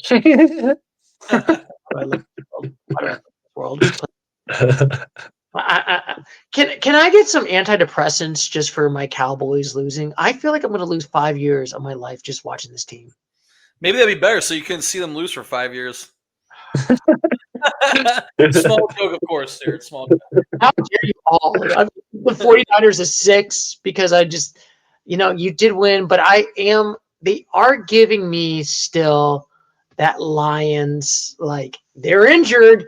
The ball's going to drop and they're going to get like curb stomp in the postseason. They're giving me. I mean, the more they get injured, the better they get. Well, the thing that's weird for me is like they did beat the Rams and the Seahawks, which gives them a decent chance. But also, I still think that they're the 3rd best team in that division because the Rams and the Seahawks, man, like they might be the 2 best teams in the NFC right now. And like that's not to discredit the Eagles, but like golly, man, the Seahawks put on such a good game, and so the Rams have been on a tear. It's like not that the 49ers aren't doing good, but man, oh man, like. It might just be a really tough road with the Rams and Seahawks playing the way they are. Yeah, they're definitely playing interesting and hard indeed. And speaking of surprises of the week, how did the Colts lose to the Steelers? What 20 to 27? My brain's confused. I think I might have mentioned on last week's podcast. I was like, watch out. The Steelers are looking good. Yes. Last week we gave. We'll start with you, Christopher. Last week we gave the Colties all 8. All 8. And that's why this week I'll give them a 7. Maybe it was a fluke of a game. It was on a road in Pittsburgh. Steelers are a tough team. They've always have been. See, I'm comfortable with the 7. I mean, Colts still have Daniel Jones. He should be their franchise quarterback moving forward for the next foreseeable future. They have Jonathan Taylor, definitely another MVP candidate. Yeah, so yeah, 7. I mean, I think, too, this might, in the grand scheme of things, be a good thing for the Colts, where it's like sometimes you kind of need to have that off week where you get a little bit humbled. And, like, I mean, the playing in Pittsburgh is never easy. I mean, the Colts are still fantastic and probably one of the better 2 or 3 teams in the AFC right now. But, I mean, it's going to be really tough. Like, they have a ton of talent. But, it'll be interesting. I agree with Chris, though. We're going to go 7. But they still have to, we got some big games coming up. I think they play the Chiefs here coming up soon. They got some interesting games, too, where they can get to test themselves and really know what their squad's made of. Plus, it's not every day the Colts have 6 turnovers, which Steelers 4 6 turnovers. That's impressive. Yeah, good point. Good point. I'll give them credit that the defense actually did something in the Steelers, but the Colts, they still technically control the AFC right now. But I kind of feel like I'm still kind of feeling like, we'll see how it goes. But I don't know if this team can, like, I think maybe we'll see. It could be a rough game, and then they can bounce back. But I think if they lose to Chiefs and they kind of have a couple of slacking losses, then I'm kind of like, is this going to be one and done?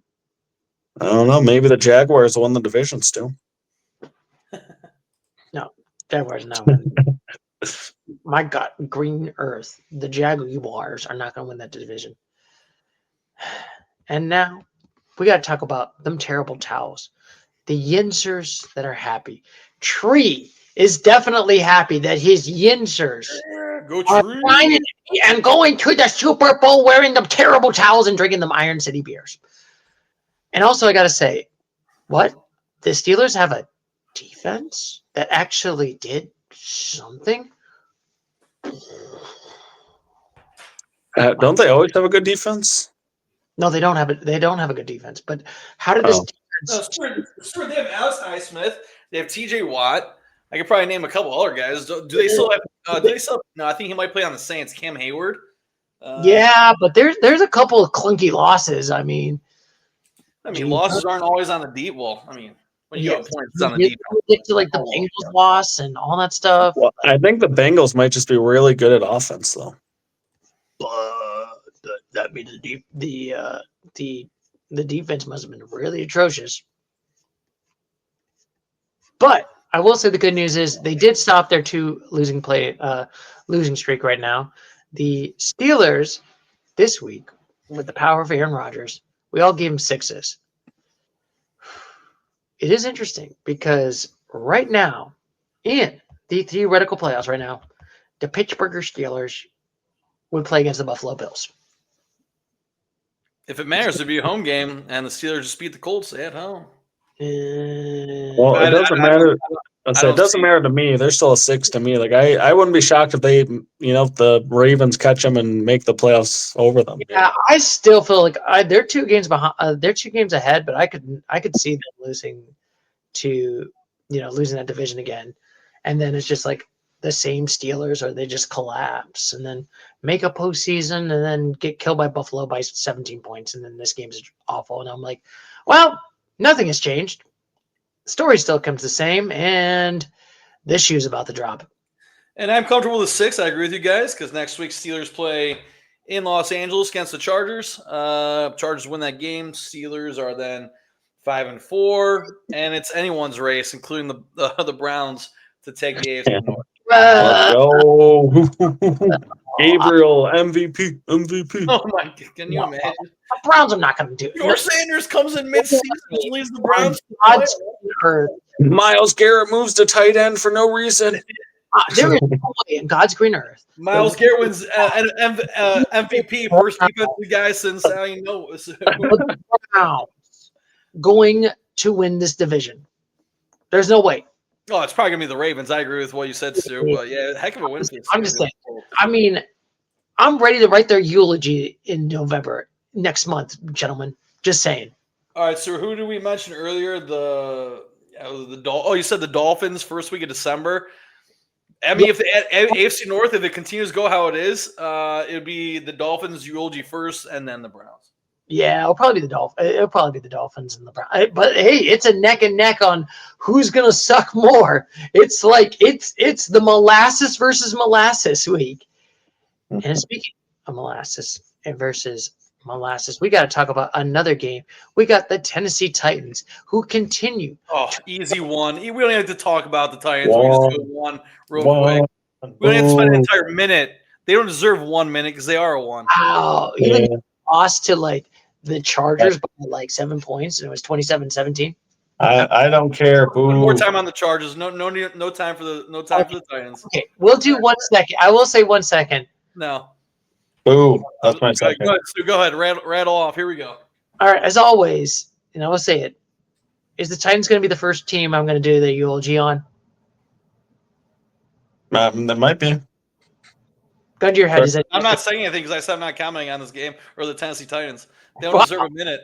They don't deserve a minute. Wow. They don't deserve it. You agree? You and Cam Ward agree about the Titans. They're straight up ass.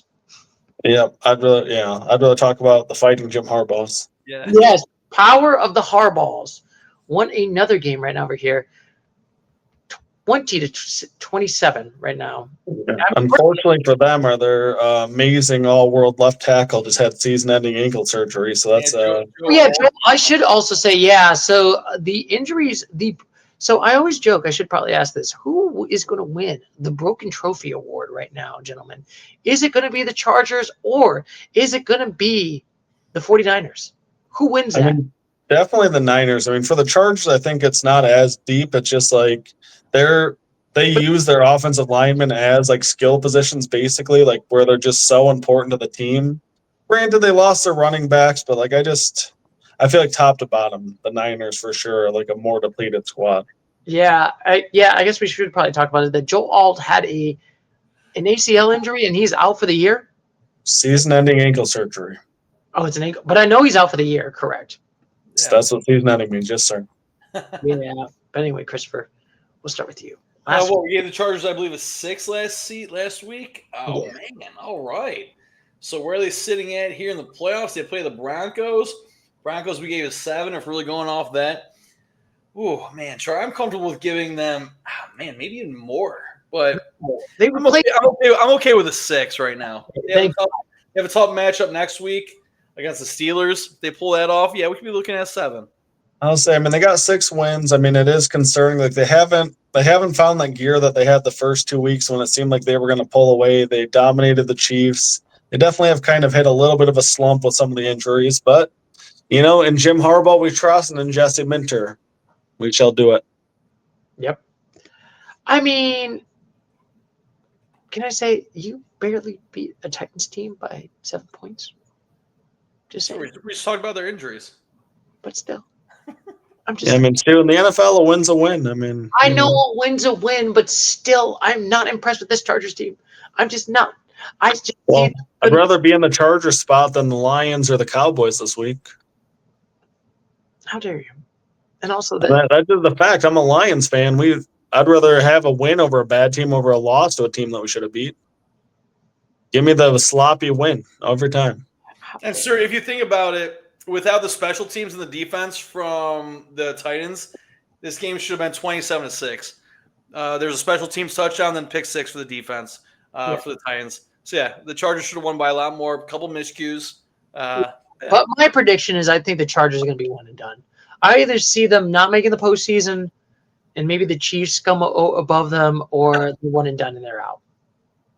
Well, it's going to be hard when they don't own the tiebreaker over the Chargers, huh? Yeah, the Chiefs aren't going to. Yeah. But I think the Chargers are going to lose against the Chiefs. Dude, we all know that you're a hater, and we've established this every week. It's okay. I can't, how do I be it? I'm not a hater. I'm just speaking facts. And Dude, like the Chargers dominate the Chiefs. They have more wins than the Chiefs. They have an elite defense. They have a really good team, and you're just every week like, oh, the Chiefs who just lost this week, and the Chiefs who are lost to the Jaguars and 5-4 are so much better than the Chargers in every sense of everything. I am just saying, this is a different Chargers team right now. They're injured to all hell.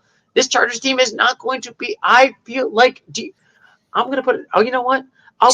Where will the Chiefs be in the current playoff picture right now? Not even in the brackets, dude. That's right, 8 seed. Mark it right now. Not even in the bracket, bro. Give me my money.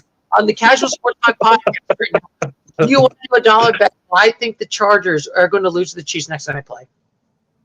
Yeah, you're probably right. I'm still going to stand on my high horse until that happens, dude, because it's the NFL.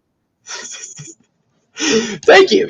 Hey, I feel good. I feel vindicated in my arguments. I'm just saying. Sure, and then when the Chiefs lose, they'll be that much funnier. Woo! Let's go. How dare you? How dare you? And now we got to talk about the other team that also sucks ass right now. Easy all around. This is another team we don't even talk about. 10-34. Like they started a new quarterback, same result. Boo. One. My God, this team is awful. One. Give the triple ones. This team is atrocious. Like, I have to think about it.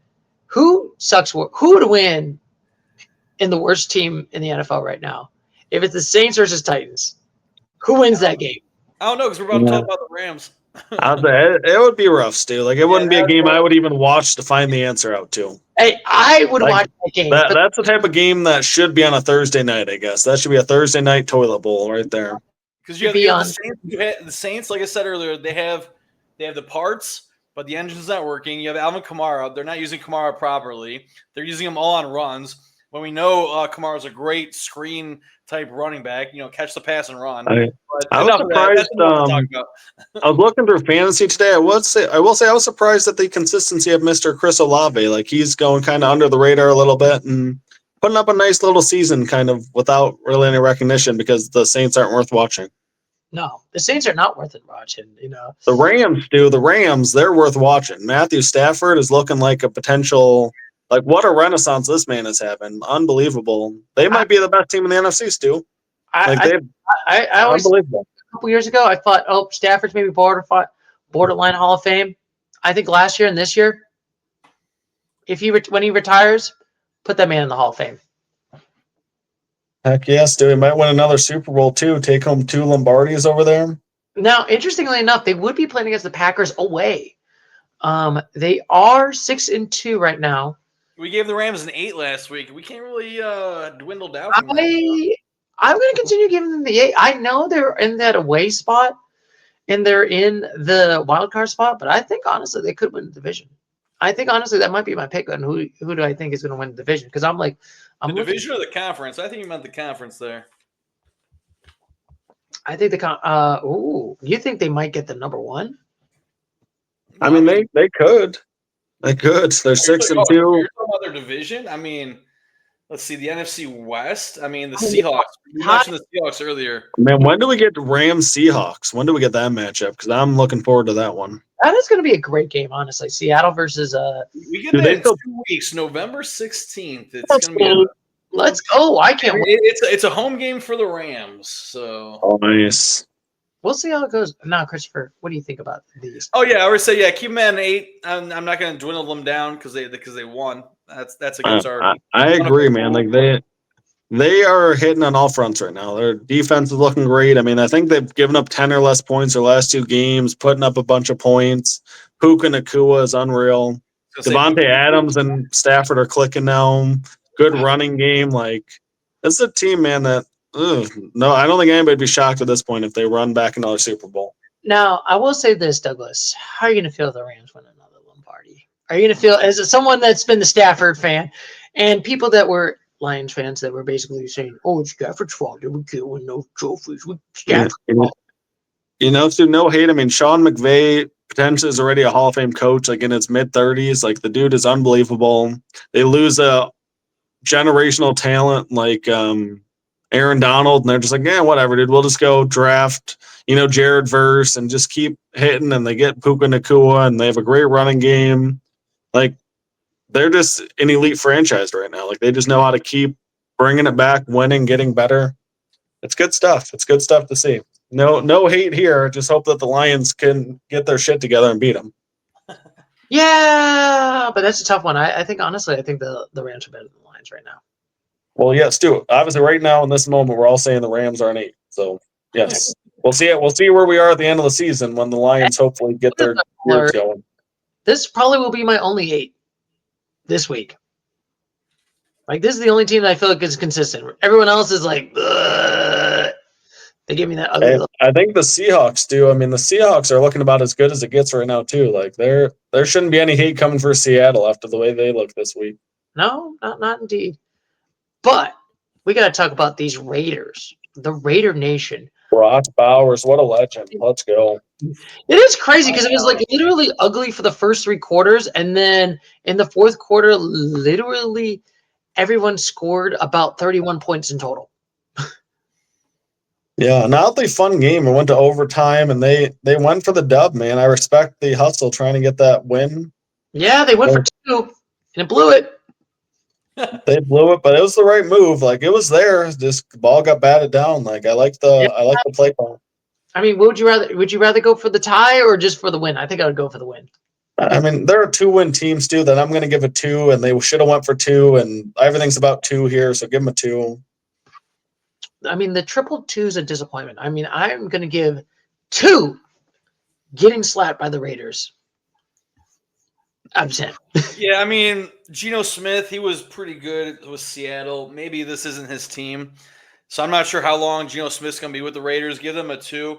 I say Geno Smith because this is another team that could have upside potential in the upcoming years, like the New York Giants. They have Ashton Jeanty. Now they have Brock Bowers, Trey Tucker, the rookie wide receiver. They need a quarterback, it seems like. So, yeah, I'm comfortable with a 2. Yeah, maybe in the upcoming years we'll have a Raiders versus Giants Super Bowl. Yeah. Fun. Yeah, I hate to say it, but I think Geno's probably going to be a backup coming soon. I remember 4 touchdowns though. I mean, 1 came in the overtime period, but yeah. And also, I will say last week we all gave him 2s. This week we probably give him 2s. They deserve the 2s. Yeah. And now we got to talk about the Jacksonville Jaguars winning this game ugly. We got to talk about one of the coolest things that happened right there. I did not know that field goals can go up to past 66 yards. A 68. Yeah, Cam Little, baby, NFL record. Nothing little about that kick. Am I right? Did you love the meme I sent to you where I was like, random drug testing for Cam Little right now? But yeah, I mean, it wasn't a meme. That was serious. He actually got drug tested. Yeah, he actually did get drug tested. Yeah. Usually a meme is like a joke, but yeah, I'm very concerned he got drug tested. I mean, would you drug test Cam Little after those kicks? I mean, he had a 70-yarder in preseason. Now he has a 68. I mean, what do they think he's like having steroids in his legs or something like that? I will say though, I mean, like an NFL record, amazing, but I feel like this is one of those records that's going to keep getting broken until they ban kickers, because it's like we all know Brandon Aubrey could hit that kick, and we all know there's like a few kickers in the NFL. Like, with all due respect, amazing kick, great stuff, but like, I feel like it's just becoming more and more common. Like, obviously these dudes, so it's like, I don't know. I wouldn't drug test him. Like, who cares, the kicker? Like, I think they legalized weed anyways. Like, let the dudes have fun out there. He's just kicking the ball. I mean, that's what they did. They were like, hey, guys, we're going to play an extra NFL game. Don't worry, we won't drug test you for weed. You need to relax, dude. You need to relax after taking all those extra hits. Now, speaking of when you're a kicker, we have like something that's the opposite, gentlemen. We had a controversy that happened, a fight per se that happened. Did you hear about the fight that happened in this game right over here, gentlemen? And I figured we might have to show you the clip right over here. All right, show us. Here we go. Yes. Yeah, and I mean, right here. Right here. You can't take a swing. Right there. to be fair, I think it was an instantaneous ejection. So Yeah, and I mean, It's right there. Yeah, we had to talk about that right over there. That's not the best thing to do, right? What was the surrounding situations? What events led up to the punch? He might have said something, but is it worth it? I mean, if he said something like derogatory towards his family, friends, loved ones, race, then yeah, it might be worth it in his eyes. But I appreciate you showing us the clip. I just didn't know what like I said, what events led up to the punch, or was it both people punching each other, or what happened? But no. He started the punch. And he got suspended. So anyway, just kind of wanted to just see. You know what I like about that, Stu, is that's the guy that they for some reason took over my boy Aiden Hutchinson when they had the number 1 pick. So wonderful. Go ahead, have him. We want Aiden Hutchinson.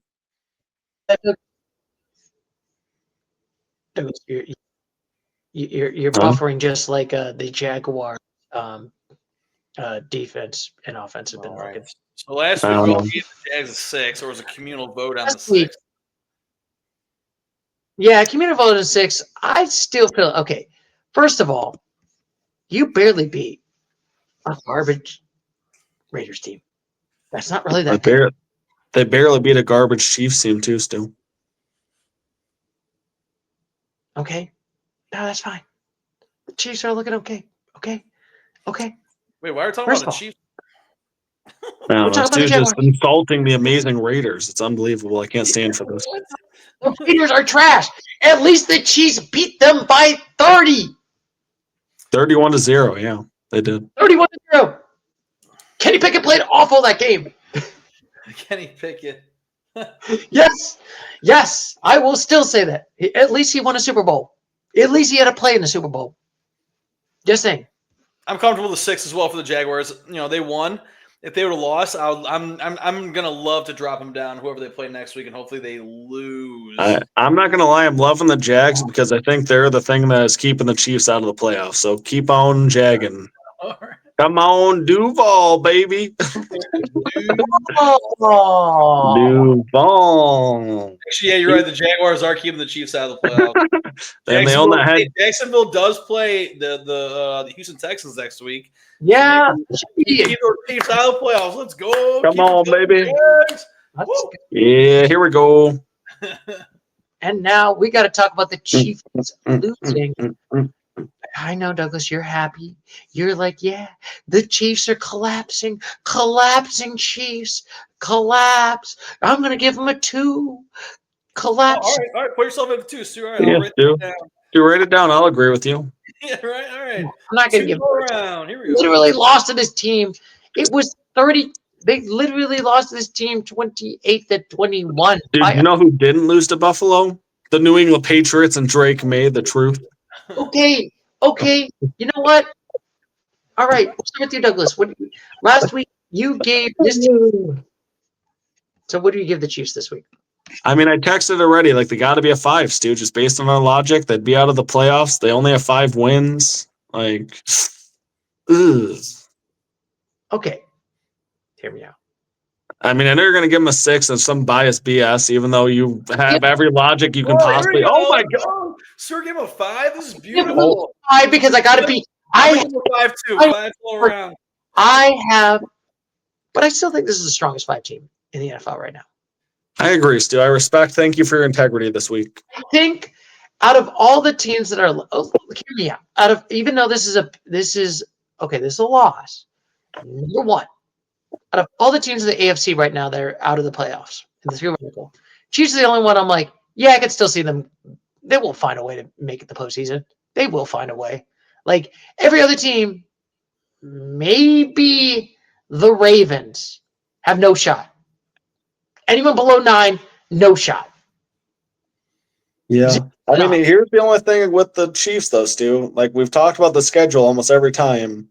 Like, they still have to play, like, the Colts in Denver coming up, and, like, they have a couple other tough ones. So it's like they're not at a point where they can take a bunch more L's. Like, they're sitting there with 4 losses already. And so, I mean, they kind of have to go – I mean, they have to have a winning record out to probably make it, too. So it's like, ugh. I mean, okay, so they do have like a couple really like. I'm looking at this Chiefs schedule right here. Yeah, Broncos, Colts, The Cowboys, Broncos, Seahawks, the Colts, Broncos. the Cowboys, which that would probably be. I mean, I'm going to call it now, Stu. I think the Cowboys have a legitimate chance in Dallas to beat the Chiefs. I'm going to. You're giving me hopium? Hopium? I Thanksgiving primetime. Well, But then they have a really easy schedule at the end. Like the last 5, I mean, they do have to play against the Chargers. That could be a 50-50. Texans, that's a win. Titans, win. Broncos is a tough one. And then the Raiders. yeah. Yeah. So I'm thinking they could still have a winning record, and they could still probably sneak into that postseason. But right now, I'm going to give them the 5 because of my integrity that I don't have. But that's okay. Give them a 5 as well for me, Stu. But I mean, yeah, I think we all are in the same boat that like they're most likely still going to make the playoffs, and nobody wants to see them in the playoffs. But I mean, they actually have to make it though, Stu. Like it's kind of like the Lions, where it's like you know that they have like the roster that could make a run, but you can't just take it for granted that they're going to be there. Like you still got to actually, go out and probably beat one of these next couple of games versus the Colts versus the Broncos. Like if you go take 2 more L's and you're sitting there at 5 and 6, and things start to feel pretty panicky there in Kansas City. I mean, it might be panicky right now, but I will always still say I think the Chiefs will BS their way. They will find their way. The Chiefs find a way. I mean, they still got Patty Mahomes. They still got Andy Reid. And as long as Patrick Mahomes does not get injured, I still think this team will still make a postseason. I think I give it like an 85% odds. Even right now. And I'm being like a realist. Like, I'm not trying to be like, oh, I love the Chiefs. Oh. I don't know, Stu. I think the Duval, I'll give them a 95% chance. That's how good I feel. I give them like a 65. Duval, I give them a 65. Chargers, I give 41, 42. Wow. And I'm being a realist. They're having a lot of ugly losses. A real biasist. How dare you? How dare you? Anyway, speaking of not being biased right now, the Buffalo Bills won this game. Christopher's the only one that gave him 8. Me and Douglas gave him 7s. So, well, I guess I will go first in Buffalo. First of all, congratulations. You beat the Chiefs. Let's go a little bit faster of a clap than that. That was a great win. That's a great win. This but isn't I'll say this, and this is the same problem that I had with the Toronto Maple Leafs in hockey when we talked about the hockey. You got to do one thing. I don't care you beat them last. You know what you did last year? You beat them in the regular season. You got to do one thing. One thing, Buffalo. Beat them in the postseason, and then we'll talk. I'll still give them a 7, but that's how I feel about the Buffalo. I'm not saying that they're guaranteed. I do not think they just somehow the Chiefs clocked them every time in the postseason. 5 times. Just saying. You're not wrong, Stu. And you know what makes me really sad this year? Yeah. That there's a good chance that Buffalo will make the Super Bowl, and the Chiefs won't be there. They won't have to go over the Chiefs hurdle because the Chiefs won't even be in the playoffs, Stu. Oh, lies! Lies! Lies! But, I mean, I think everybody on the planet agrees with these two. I just need to troll. But, I mean, ultimately, the Bills most likely need to go through Kansas City to truly make this a full revenge arc circle and Josh Allen to have his beautiful moment. So, yeah, I agree. I think they're still a 7. I mean, it was a nice win, but they only won by 7, so how could I give them anything more than the 7?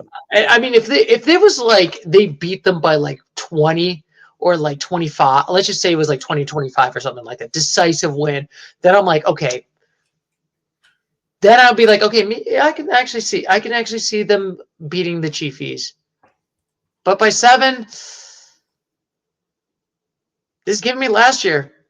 I don't know how you thought about last year, but I bet you probably thought, Douglas, last year, like, oh, Buffalo has it this year. They got it. They got it. Well, sir, like I said earlier before we started recording, Josh Allen is 4-1 against Patrick Mahomes during the regular season. But he's been 0-5 in the postseason. Yeah, in the postseason, he's 1-3 or 1-4, whatever it is. I mean, against but like Doug said, you got the Chiefs have to make the playoffs in order for the Chiefs to be able to beat the Bills in the playoffs. Give me, like I said earlier, I said no AFC teams getting the 8, but I totally forgot that I gave the Buffalo an 8 last week. So yeah, keep them at an 8. All right, you're giving an 8. And also, I will say it is going to be tough. Can they still? Are they going to still? To be honest with you, gentlemen, is it going to be the Bills or is it going to be the Patriots that are going to win this division? I mean, I think right now you got to give the edge to the Patriots because they won in Buffalo. They keep winning. They get the benefit of the easy schedule from being a bunch of bums last year, so they get like all the cakewalks. And they get Buffalo to come into New England with budding confidence. Like, it's hard to go against the Patriots. No, it's hard to go against the Patriots. I mean, it just sucks on this one. Dude, why do I have to live in this world? And now, speaking of world of pain and world of hurt and world of agony, the Washington Commanders lost this game 14-38. And I guess we got to talk about the Dan Quinn of it all. The whole controversy of this week, still having Jaden Daniels in this game with 12 minutes left in the fourth quarter, and he gets injured. I don't think it's a controversy, Stu. He's a quarterback that's paid millions of dollars, and there's 12 minutes left in an NFL game. Like, I don't know any coach that's pulling their starter with 12 minutes left in the fourth quarter of a professional football game. But you're that behind. At that point, they were literally in the fourth quarter. It was 38-14. They ain't coming back. They ain't coming back from a 22-point deficit. Oh, so 38-7 when the injury happened. Well, yeah. I'm saying it's the NFL and you don't pull your quarterback. I mean, we've seen crazy things happen. I don't see reasonably where you pull your quarterback when you're trying to get him back into a rhythm when he's coming back from injury. Even if it's a blowout, you need him to start to develop that chemistry with the players again. But like, I don't think there's a controversy personally. It's like, I wouldn't have expected him to get pulled, even if it is a bad loss, because he's your franchise quarterback. And if anybody's going to give you any chance to win that game and for the future rest of your season to build chemistry with the offense, he's got to be out there. He's got to be playing. He's got to get in a rhythm. He's got to get everything going. Like, you're not sitting him on the bench, in my opinion. Like, I don't see it as a controversy. I see it as a business decision that went poorly, so now it looks like a bad decision. But it's like, cool, hindsight's 20/20. I kind of agree with what the Nightcap said. It's like, I feel like at that point, it's like, you're just take the L and leave. Like I said, and he was not looking good. Like, Jaden Daniels was basically running for his life that whole game. Like, that Seattle defense was just basically making him run. And now I believe he's going to be out for 4 to 6 weeks, correct? Because of the elbow injury. I know it's broken, right? I mean, he might be out for the season, Stu. Who knows? Yeah, I don't see. After that injury, that elbow was. Yeah, the elbow should not have been not good. I don't see him coming back the entire season. Yeah, I mean, this season's done. I mean, are you going to tell me Marcus Mariota is going to help this team? You never know. Probably not, though. No. I'm like, Christopher.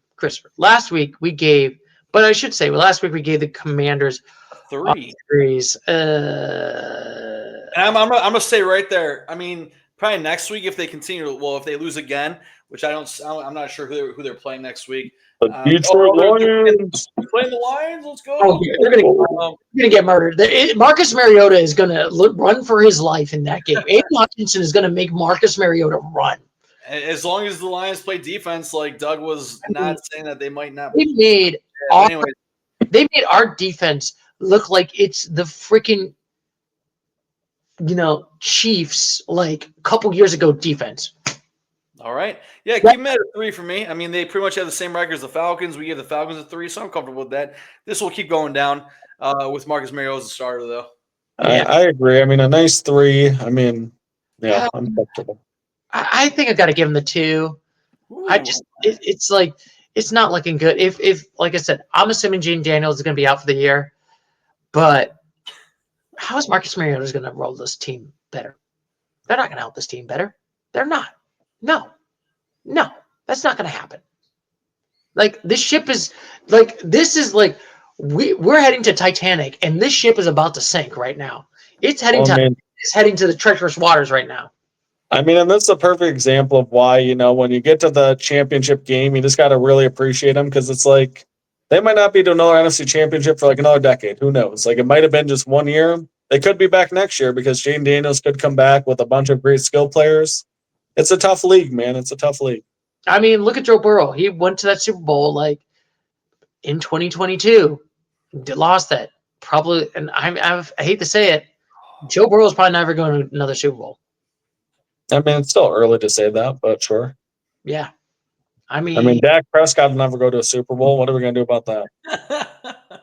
How dare we have hope? Speaking of Super Bowls, can we talk about a team that might make the Super Bowl? Well, here we go. The way they're playing. Seattle Seahawks. Last week we all gave them 7s right over there.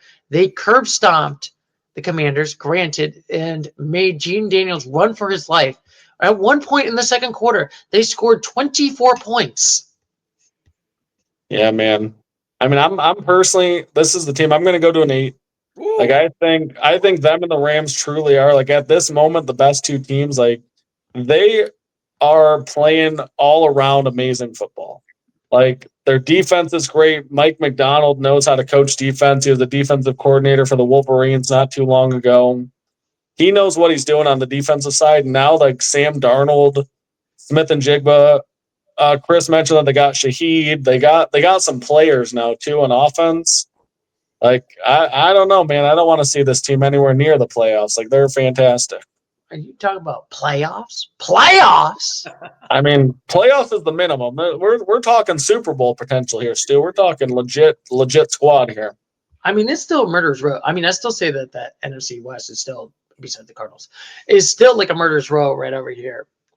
It's them and the Rams. But I still and the 49ers. And the 49ers. I'm still going to give them the 7 for right now. I still think this team is looking legit. They are technically in the lead in that division. They would play against the 49ers, and I do think they can beat the 49ers right now. But, I mean, I just don't feel comfortable to put any team at the 8 besides the Rams for right now. I still kind of feel like, we're going to see how it goes. But I think, honestly, it will be definitely a good test. Seahawks versus Rams. And then if they can beat the Rammies, I'm going to give them the 8. I'm gonna give them the 8 right here. I like what Doug said, and so I was watching the game. Who's not watching this amazing battle? But yeah, like Sam Darnold, he knows. I mean, yeah, I know Jackson Smith and Jigba. He led the team in receiving yards, 129 receiving yards, I do believe. But the 3 touchdowns, I think there was some Tony Horton. Let me look. Horton, 3 touchdowns 2 touchdowns. So Darnold, he's finding other players than just the number one in JSN, Jackson Smith and Jigba. So I love their tight end and Barner as well. Like they obviously still have Kenneth Walker and they have Zach Charbonnet. It's like this is a well-built, deep team with skill, like position, like skill at every single layer of the defense and offense. And it's fun to watch when a team clicks like this team is clicking right now. Yeah, it's pretty impressive. Like, I feel like Seattle's always been that team that's always been kind of in this bubble. Like, I think the last couple of years, they're like barely get eliminated. They were like that weeks, 18, week 17, team like last year that just gets eliminated just right here. And now finally, I feel like they got that hump. And now finally, maybe Sam Darnold's is looking good. Like, honestly, I think Sam Darnold's playing a lot better than he played in Minnesota, because I think he has much more better weapons this time in Seattle. What? And Justin Jefferson? What? I'm sorry. I mean, I actually do agree with Stu. Weirdly as it sounds, Justin Jefferson, Jordan Addison. I think Darnold has more weapons now in Seattle than he did in Minnesota. If that's what Stewart did say. I'm not saying that. No, I disagree. That he's playing significantly better. He went 14-3 last year and was amazing. And we'll say that. Yeah, it's like you're throwing to Justin Jefferson, Jordan Addison. I mean, they might be better, but it's not significant where you can say for sure JSN is not better than Justin Jefferson. But I will say he has the better weapons. We'll say. But I disagree still. That's fine. Hey, you know what? It's like opinions. We can agree to disagree. But my opinion's still right. No, sir. I disagree with that still. Yeah, sir, your opinion's Anyway, and speaking of teams that broke my heart, broke my soul, broke everything, Why? Why do I live in this world? Why? I know. Why did we lose to the Cardinals? Why? Why did we lose to Jacoby Brissett? What? We lost. But you suck.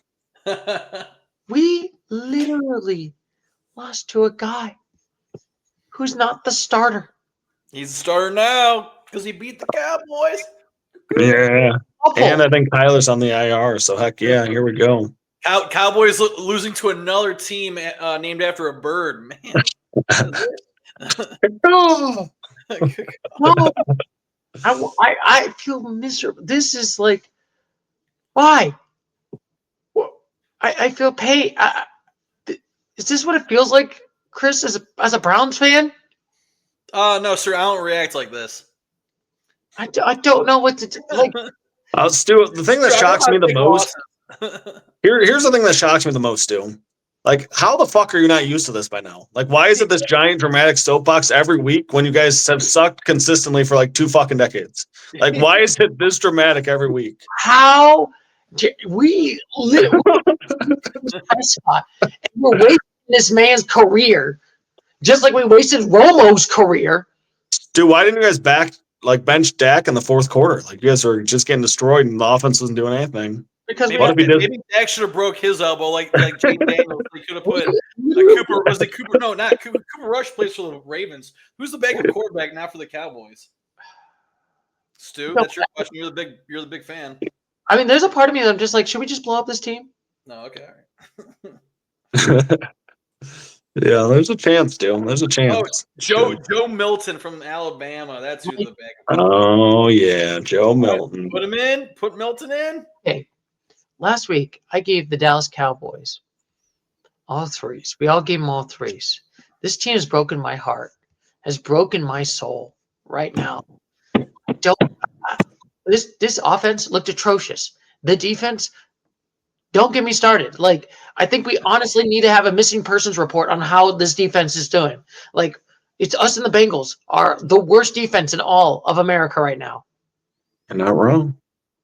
It's the offense here, Stuart. Like Doug said earlier in the podcast. You know, Yeah, Stu, MIA, where was the offense? Like, the only points you scored were from a blocked punt in the first half. Unbelievable. Besides that fourth quarter touchdown from some guy named Ryan Flournoy, what's going on with the offense?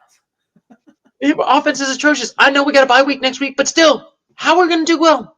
Don't you guys have one of the best wide receivers in CeeDee Lamb, George Pickens? What's going on there? Yes, dude. You have Ferguson. You have what happened to your elite kicker, Stu? What the heck? I think I said a grown man kicker. Brandon Aubrey is a grown man, and it sucks. Why do I live in this? I'm crying on the inside. I gotta do it. And also, I'm gonna blame this on Jerry. As always, this is Jerry's fault. You know what, Jerry? Smart. You broke my heart. I'm giving this team a 2. It deserves it. It is so frustrating right now. I don't even think we could beat the Browns at this point. Oh my gosh, that's amazing. That'd be a really fun game, actually. Like offense versus defense.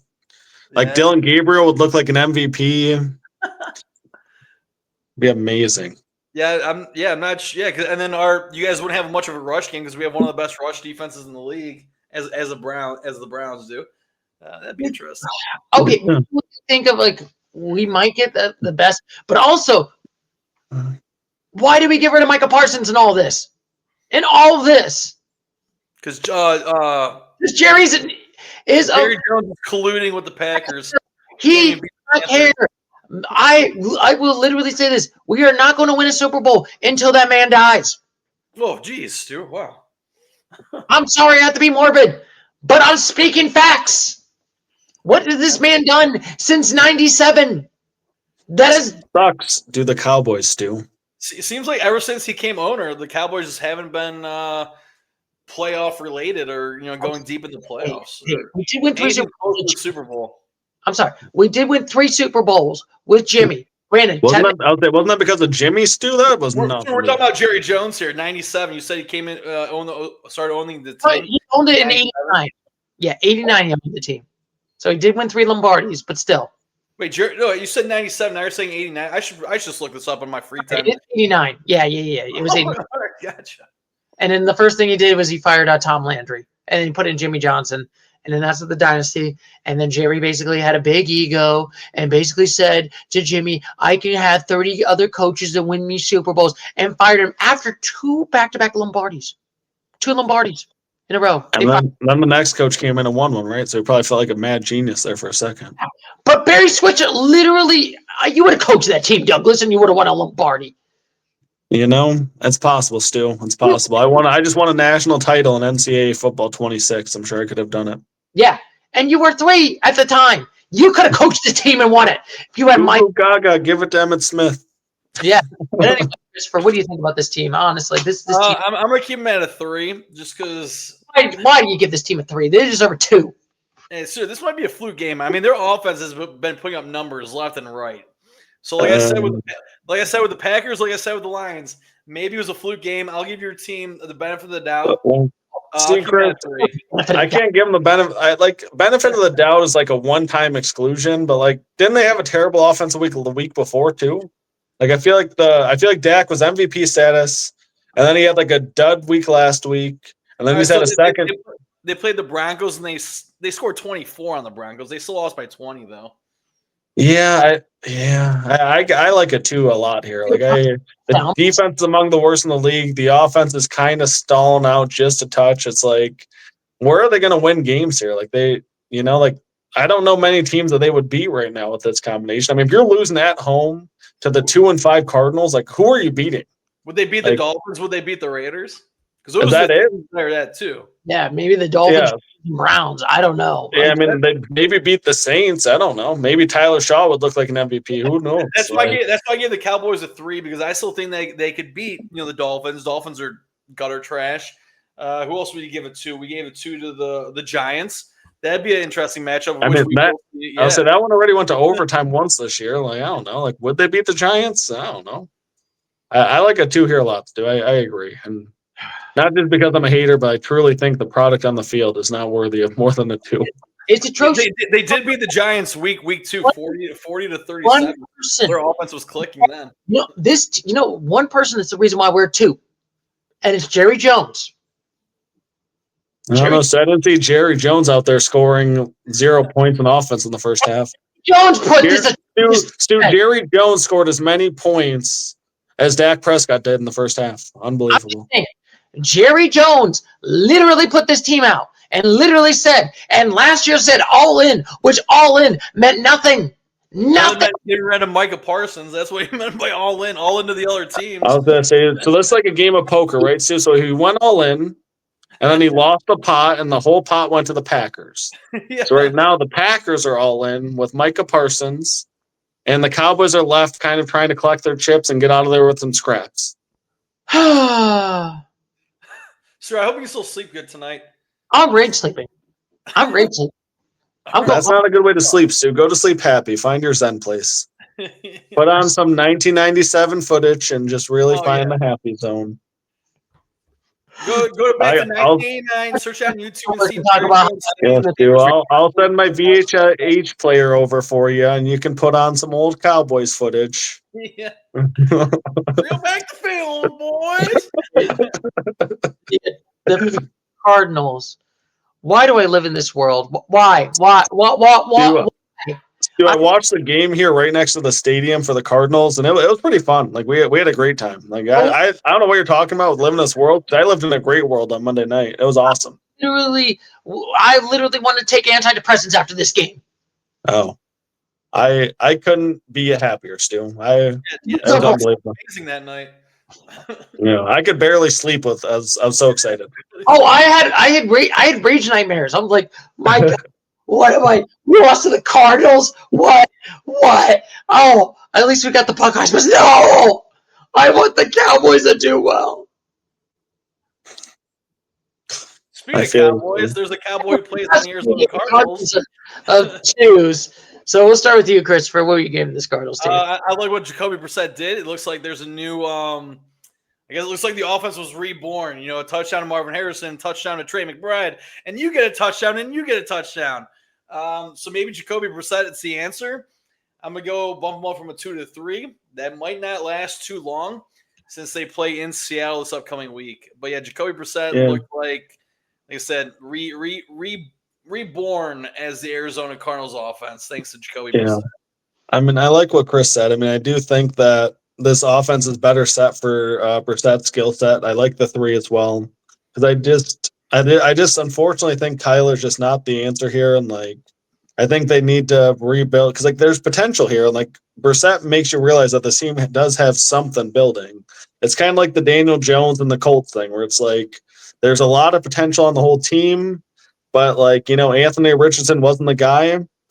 Daniel Jones comes in and boom, and this team clicks. Like sometimes you just need that change in a certain position to make a team click. And maybe it might not be Brissett, but it's clear that the team has more potential than what Kyler brings to it.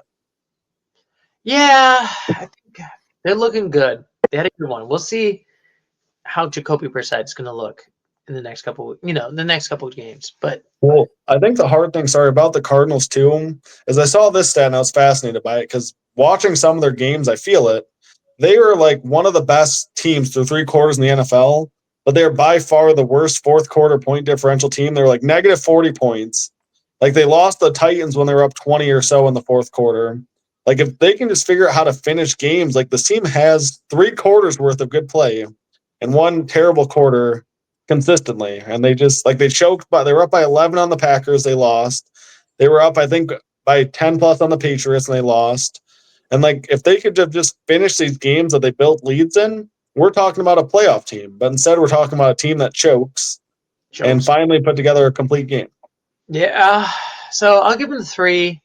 That's a little bit good. I will say this. It was actually, I watched the stream with Scooter Magruder, and literally this is what his post-game reaction was for 2 minutes.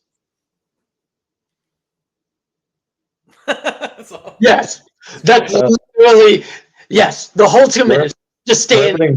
Riveting stuff. And I was just like, I feel your pain, man. I understand. There's no words for this game. But anyway, that is it for week number 9. We have just hit the halfway point in the NFL. And now we're going to head to week number 10. So, gentlemen, is there any games you're excited for week number 10? No. Ready for the Browns to get their 3rd win of the season when they play in New York. Oh my God. We need to bring the tanks on. Tanks. It's a tank bowl, baby. Oh, that kind of tank. I thought you were talking about like a military tank. I'm like, I don't know what's going on. In the military tank right now. I mean, I'm just saying. Like, I'm looking for tickets. I'm checking for tickets. $47? Oof, that's a little bit too much. $40 in nosebleed tickets. I'm sorry. That should be only $5.99 and a free medium sodas in MetLife. I'm just saying. Good upcoming matchup this week, though. More realistically, Patriots in Buccaneers, 7-2 Patriots, 6-2. Oh, that's a good. That's big time. That's big time. I am actually more excited. I would say the Rams versus 49ers game. Oh man, that's going to be interesting. So, what's our Thursday night game? Do we have a decent one to look forward to? Oh yeah, it's the Raiders in Denver. Let's ride. I get to watch my boy Brock hopefully put up another 40-point fantasy game. Let's go, Brock. Yes. I need you to save my season. I mean, my season's pretty much down like the Cowboys, but that's okay. It's all right.